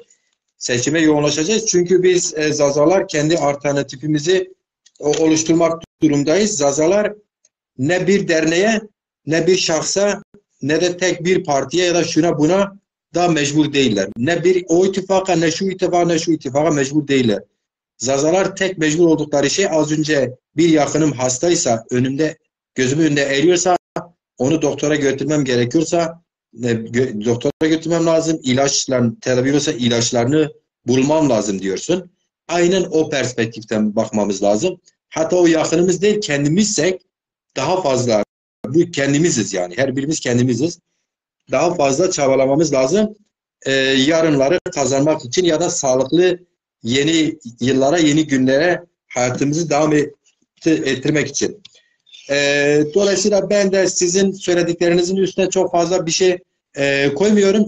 Çünkü biz nokta koymuyoruz. Bugün sadece programımızı bitiriyoruz. Biz Ali Meymandar'la ve diğer onlarca aydınlığımızla ayrı ayrı bu dönemde de ağırlıkta Türkçe konuşacağız. Çünkü biz kendi alternatifimizi oluşturmak istiyoruz azalar olarak. Geç de kalmamışız. Yeter ki biz kimliğimize hasta olduğumuz, yani eğer ki doktora gitmesek, ilacı almasak, tedaviyi kabul etmesek, doktorun dediğini yerine getirmesek, erken ölme ihtimalimizin yüksek olduğu bilinciyle biz 100.000 imzayı toplamasak, adayımız Yüksek Seçim tarafında 100.000 imza toplanmadığı için yeterli koşulları oluşturmamıştır. Dolayısıyla seçime de katılamaz. Reddi gelse bile düşünebiliyor musunuz? Zazalar tarihte ilk kez bağımsız kendi adına istersen 1000 oy olsun, istersen 1000 imza olsun, istersen bir açıklama olsun, bir irade beyan ettiklerini, çalıştıklarını dünya kamuoyu, tarih hep Zaza tarihinden bahsettiği zaman ondan da bahseder. Keşke ve keşke Zaza örgütlü hareketi, yani Zazaların şu an Biricik Partisi, Dezapar, bu öncülüğü zamanında bu örgütlülüğünü tamamlayabilseydi, tamamlamamışsa hepimizin kusuru var. Ben kendi kusurumu da görüyorum, kabul ediyorum. Ama kusur tek taraflı değildir.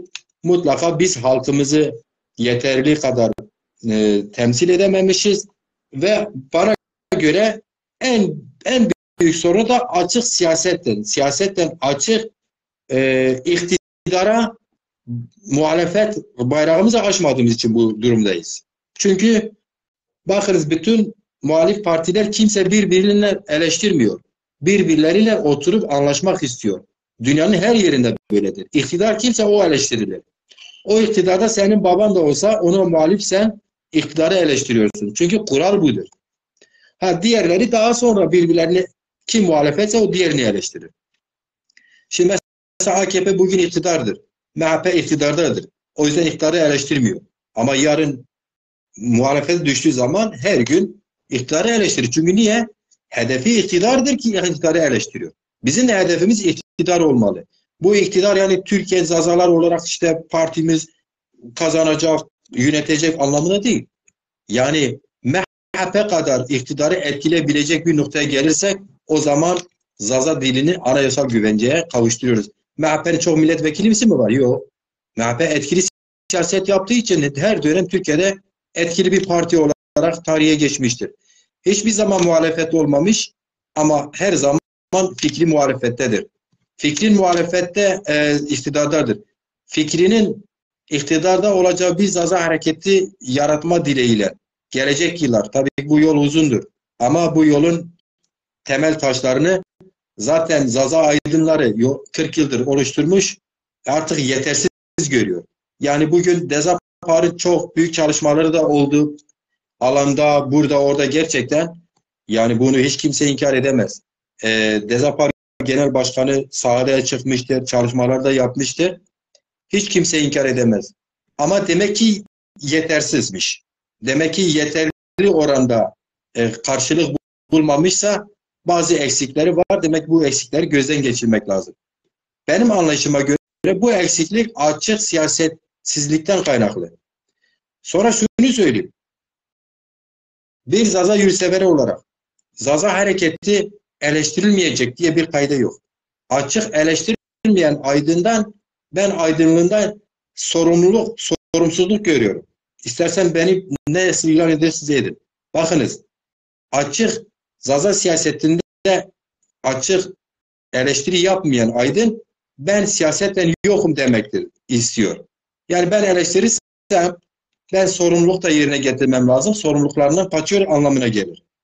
Eleştiren ise gel buyur yap sen yapmayı beğenmiyorsun. Eleştirisine maruz kalır. Dolayısıyla bir şeyler yapmak zorunda kalır. Bir şeyler yapmak zorunda kalmak için eleştirir. Tabii ki yapıcı eleştirin. İyi yapılan yerlere de sahip çıkın. CHP'nin iktidarı eleştirdiği gibi bir eleştiri değil. O eleştirinin bir karşılığı olsaydı CHP tek başına iktidar olurdu. Kim ki bir taş üstüne koymuş onu da söyleyin. Tekrar ediyorum. Dezapar bu 4 yılda genel başkan dahil sahaya indi. Herkes çalıştı. Kendi oranında çalıştı. Ama yöntemi bugün ben eleştiriyorum. Yetersizliğini dile getiriyorum. Yok saymıyorum ki. Buna da bırakın hakkımız olsun. Saygılar. Başka programlarda buluşmak üzere. Biz zaten mesela bazen şikayet ediyoruz Sayın Meymandar arkadaşlar.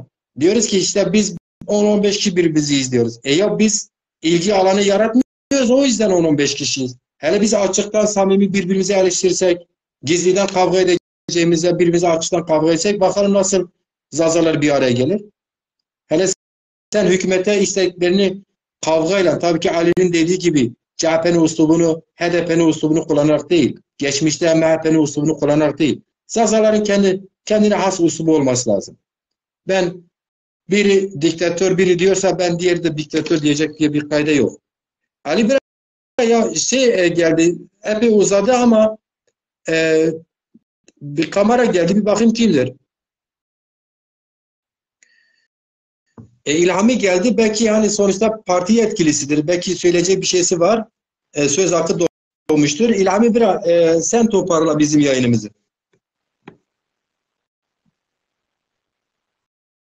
Sesin gelmiyor.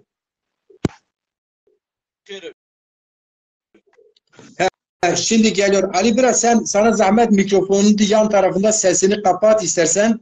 İlhami arkadaşa yardımcı olarak ben de kapattım.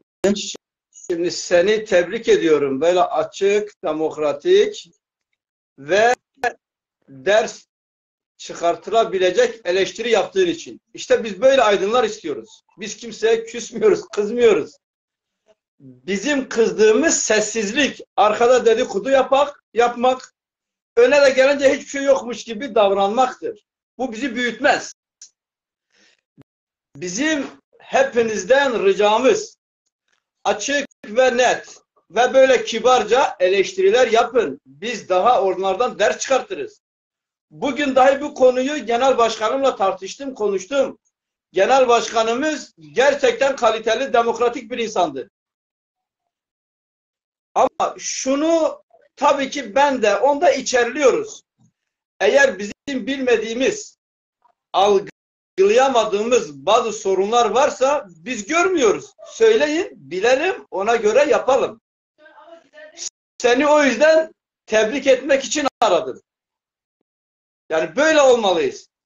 Ali Bram'a da sonsuz saygılarımı sunuyorum.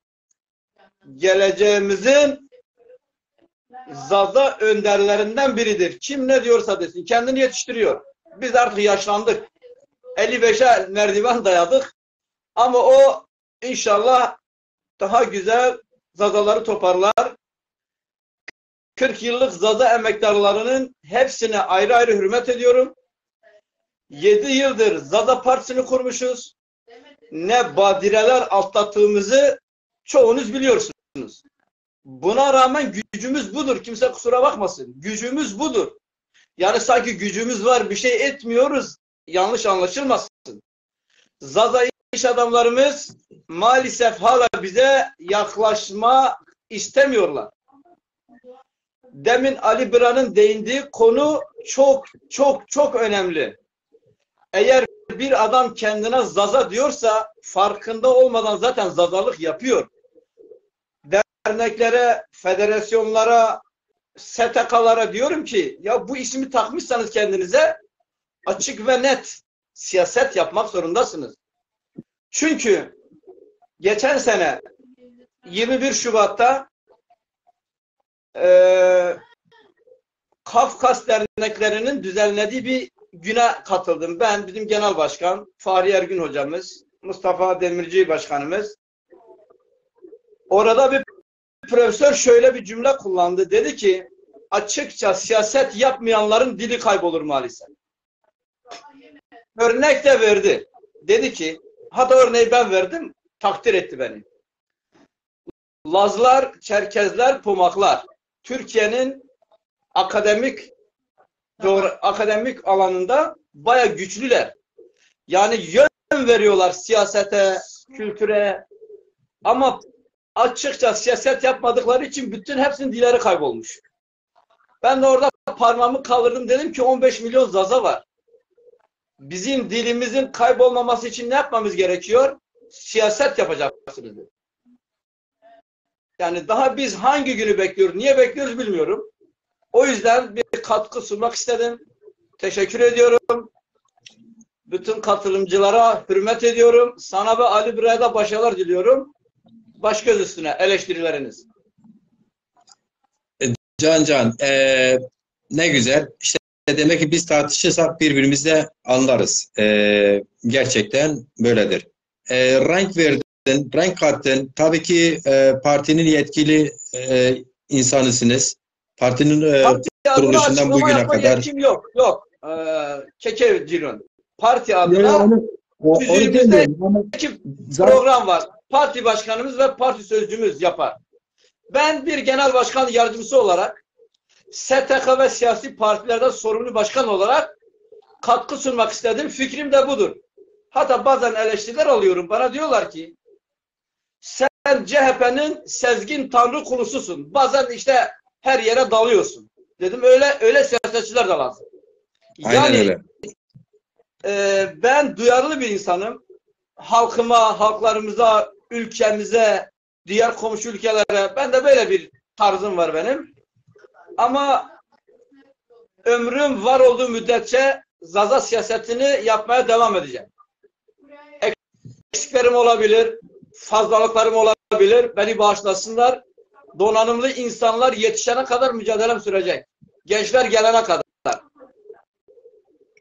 Tezahürcü zaten böyledir. Önemli olan hani biz depremde bahsettik. O gün İlber Albaylı sabah program konuydu. Diyor ki 3-4 tane diploma cebinde taşıyan insanlar bu depremlere neden oldu. Yani önemli diyor ki hani liyakat sahibi, işi bilen insanların işte olmadığı zaman bu tür sorularla karşı karşıya gelir. Örnek şeyden Avrupa'dan verdi. Bir boyacı diyor boya mesleğini kazandıktan sonra gidiyor bir boya şirketinde önce işçi olarak çalışıyor. Diploması var ama işçi olarak çalışıyor 2 yıl. O firmadan okey aldıktan sonra kendi adına dükkan açabilir ya da işte boyacılık işine müstakil devam edebilir. Herhangi bütün şeyler öyle, bütün meslekler Avrupa'da öyle işliyor. Mesela örnek vermişti. Toplam Avrupa'da 26 bin şey vardır. İnşaat mühendisi vardır ama binlerce onu 3-4 katı jeoloji mesleğinde ekmek yiyen insanlar var. Ama Türkiye'de 440 bin mühendis var. Jeoloji uzmanı insanlar belediyelerde, yerel kurumlarda görev bile alamıyor, işsiz kalıyor. Evet. Teşekkür ederim. Ali Meymandar, sen son olarak bir şey diyor musun? Belki İlhami arkadaşın söylemlerine bir katkınız olur.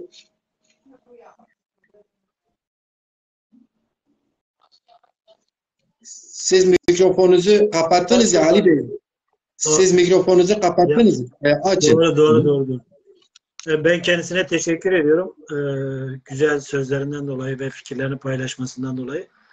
Ya her şeyi tartışabiliriz. Yani tartışılamayan şey aslında insanı hasta eder. Yani içten içe çürütür. Konuşulmayan bir şey gibi. Evet. Yani bir insanın hani bir sorunu olur, içeride tutar ya. Psikolojik olarak böyle bir durum var. O insanı içeride tuttukça o insanı içten içe eritir. Yani içeride bir sorun varsa, zazaların içerisinde bir sorun varsa bu kurumlarda olur, bu siyasette olur ya da kişiler arasında olur. Bunlar konuşulması gerekir, tartışılması gerekir. Yani bu açıdan belki ileride Dezapar'ı da tartışabiliriz. Zazaların siyasi parti kurulma sürecini de tartışabiliriz. Neden böyle oldu, niçin böyle oldu? Sonuç ortada zaten. Yani sonucu konuşmanın çok anlamı yok. Yani başarılı oldu, olmadı değil. Neden bu hale geldik? Neden şu anda onlarca şehirde Zaza Derneği var? Federasyon olduğunu söyleyen kesim var. Dernek olduğunu söyleyen, bağımsız olarak söyleyen kesim var. Parti olduğunu söyleyen kesim var. Bağımsız olarak çalışan olduğunu söyleyen kesimler var. Bu insanlar neden sanki başka dünyalarda yaşıyormuş gibi? Her birinin başka bir dünyası var. Neden bir arada değiller? Neden bir arada çalışamıyorlar? Bu sorunları nasıl aşabiliriz? Nasıl bir alternatif koyabiliriz bu insanların önüne? Yani toplum toplumdan şeyi bekleyemeyiz. Hadi biz size işte Zazalı gösteriyoruz. Siz de devam edin. Siz de Zazalı devam edin değil. Toplum hiçbir toplumda şey yoktur yani. Bütün toplum bütün olarak bilinçlenecek. Hepsi bilim insanı olacak. Hepsi filozof olacak diye bir durum yoktur. Ya da siyasetçi olacak. Toplumun belirli kesimleri öncülük yapar. Neden öncülük yapamıyoruz? Bu topluma, Zaza toplumuna öncülük neden yapamıyoruz? Yani bu benden başla en aşağıdaki, en sondaki insana kadar. Biz neden Zaza toplumuna öncülük yapamıyoruz? Bunu sorgulamamız gerekiyor. Tamam, Evet. Biz çabalıyoruz. Yani kimi insanımız belki ailesinden zaman çalıyor, ayırıyor. Kimi insan işinden, gücünden, hayatından, her şeyinden zaman çalıp bu meseleye zamanını harcıyor. Çok değerli ve kıymetlidir. Yani bugün Macir Deza'nın yaptığı programlar kolay iş değil. Yani ben burada 2 saattir oturuyorum. Yemin ederim herhalde yarın işte belli edecek yani. Kendimi hissediyorum, yorgun. O ama sürekli yapıyor. Sürekli dün 3 saat konuştu. Ya bunlar değerli şeyler. Ama bu değerli şeyler doğru yere kanalize neden edemiyoruz? Tamam, çabalıyoruz. Kimimiz internette, farklı alanlarda farklı pratiklerimiz var. Ama doğru gerektiği gibi kanalize edemiyoruz. Toplumun önüne bir şey koyamıyoruz. Bunu hepimiz kendimize sormamız gerekiyor. Evet. Yani ben kendime sürekli soruyorum. Ya ben neden bir şey yapamıyorum? Neden böyle çaresizim? Tamam, Zaza'yı biliyorum. Zazaca öğren. Hatta çocuklarımla bazı günler saatlerce Zazaca dersi vermeye çalışıyorum. Öğretmeye çalışıyorum. Ama toplumun önüne bir şey koyamıyorum. Neden? Bunu herkes sorması lazım. Umarım da soracağız. Evet. Tartışalım yani. Evet. Bunu Sormaya, önümüzdeki günlerde sorgulamaya devam. Evet. seçimi konuştuğumuz zaman Zaza Federasyonu'nda tartışalım. Televizyonunda tartışalım. Dezapar'da tartışalım. Dezapar'ın eksiklerini, fazlalarını, iyilerini, kötülerini hepsini tartışalım. Açık ve net. İsimler üzerine konuşmayalım. Yani Ahmet bunu yaptı. Mehmet şunu dedi. Mehmet şuraya gitti. Bu dedikoduya girer. Fikir tartışalım. Yani bu Teşekkür ediyorum. Ben müsait bir yerde değilim. Ayrılmam lazım. Evde biz de kapatıyoruz zaten. Saygılar, biz de kapatıyoruz. Esmar zav teşekkür kana. Ona programına ve devam bikir. Macir Cürümbra ve Hakumar Helalı gerçekten büyük emek oldu. Bir canlı yayın yok ona bername herkes düşken biraz. Macir teşekkür ki devam bikir. Ali biraz sana da başarılar. Konukların ben yazılarını göremiyorum. Teşekkürler. Hepsine hürmetler. Teşekkürler. Hatır Müşmatiyar'ın hakkı helal. Evet. Helal bu. Ali Bira çok güzel toparladın. Aynen bizim amacımız, bizim gayemiz kişileri tartışmak değil, kurumları tartışma hakkımız var. Biz Zaza yurtseverleri olarak kimse bu hakkı bizden alamaz. Bu hakkı tartışırken de sırf kendi aramızda telefonlarla konuşarak da çözemeyiz. Açık konuşarak da çözebiliriz, kamuoyu oluşturabiliriz. Doğrudur. Ama Mehmet Aşkın hocam önemli bir mesaj yazdı. Yani hani ben biraz şey yaptım, şikayet ettim, işte az kişi izliyor falan. Şikayet anlamında değilmedim. Biz ne kadar açık siyaset yaparsak falan kes ne dedi, bir kes ne dedi, böyle bir Orta Doğu toplumlarda böyle bir şey var. Kim kime ne dedi hele falan, sonu ne olacak, dizi gibi, biliyorsun. Bu da kitleleri politize eder. Yani politikanın da güzel yanları ortaya çıkar. Evet, politikanın iyi yanları çok fazladır. Olmasa toplumu yönetemez zaten. Kötü örnek olmak isteyen insanlar var. Siyasette var öyleleri. Tekrar değinmeye gerek yok. Mehmet Aşkın hocam diyor ki binlerce kişi takip ediliyor sizin programlarınızı. Bira Macir. Çok daha iyilerini yapmaya devam et. Hepinize selam ve sağlıkla diyor. Teşekkürler. Biz şunu biliyoruz Mehmet hocam. Sadece şunu biliyoruz. Ali Meymandar'ın dediği gibi tam şu an 3 saat 5 dakikadır ben bu sandalyede hiç kıpırdamadım. Ağzım kurudu. Bir yere gitmedim. Bunun öncesi var. 24 saattir sırf bu programa çalışıyorum misal. Dün de program vardı. Onun da 24 saat önce çalışıyordum. Bir de gerçekten yakının kamuoyuna açıklayacağımız bir çalışmamız var. 48 saat çalışıyoruz. Hatta 24 saat az geliyor. Onu açık söyleyeyim. Dolayısıyla niye bunu 3-4 kişi izlesin diye yapmıyoruz. 6 milyon, abartmıyorum. 6-7 milyon Zaza'nın ana dil sorununu çözümünde belki bir şeye sebep olabilirim. İyi niyetle yapıyorum. Buna inanarak yapıyorum. Severek yapıyorum. Yoksa hiç kimse bana yaptıramaz. Ben bu işi yaptığım zaman maddi manevi olarak da yıpranıyorum. Yani bir yerden bir kazanç elde ettiğimiz için yapmıyoruz. Tam tersine millet işe gidip para kazanırken biz kendi dağımıza zamanımızı ayırıyoruz. O işe gitmiyoruz. Kazanmıyoruz. Dolayısıyla bunu isteriz ki kendimiz bahsetmeyelim. Gelecekte halkımız bahsetsin. Biz geleceğe not düşmek için çabalıyoruz. Allah bunu sürekli nasip etsin. Sürekli herkese, her zazaya nasip etsin. Ben bu bilinçle mücadele ediyorum. Benim eksiklerim dağlar kadardır. İsterim ki birileri de benim eksiklerimi tamamlasın. Ben de birilerinin iyi niyetle eksiğini tamamlamaya çalıştığım için. Niye? Ben hiç kimseyi tanımıyorum. Şu an izleyicilerin birçoğuna dokunmamışım. Ali Meyman'dan ne bana dokunmuş ne bana dokunmuş. Ama biliyoruz ki bir yerde aynı amaçlar için çalışıyorsak biz birbirimizle konuşmak, tartışmak, anlamak, algılamak zorundayız. Brain Delal, Aliyo Embazo Erciye'ye Tüveşu Varbi Huma fikrim çi akardı o pak Tim av roşna Reto se çıra se her çiyo ki se roj Tim roşna bu inşallah. Tözü nişan xelekçi marevay mazazaki dest peker mahasken zazaki baqedine berxudar be programı ma ona devam kene era tipya ma siyaset dana zaf qesekene zaf qalkene gereka 24 saat ma siyaset bikire hatta besne kese ma çoras 8 saat siyaset bikire tene vaxt ve çineşiniye en zaf her ferz insan zaza او serhatçıyız, او şair, او serkal dernegos gerek siyaset bikir. Siyaset tine eşken zorma bekidir. Geyş siyaset çini be kuvvet. Bir kuvveti çoğuz haf çöğünü do. Kom kuvveti haf gel. Kom kuvvet ne haf nigel. Bu mani veşi hatonu yonara, sobnara. Veşi var be. Berkudarım.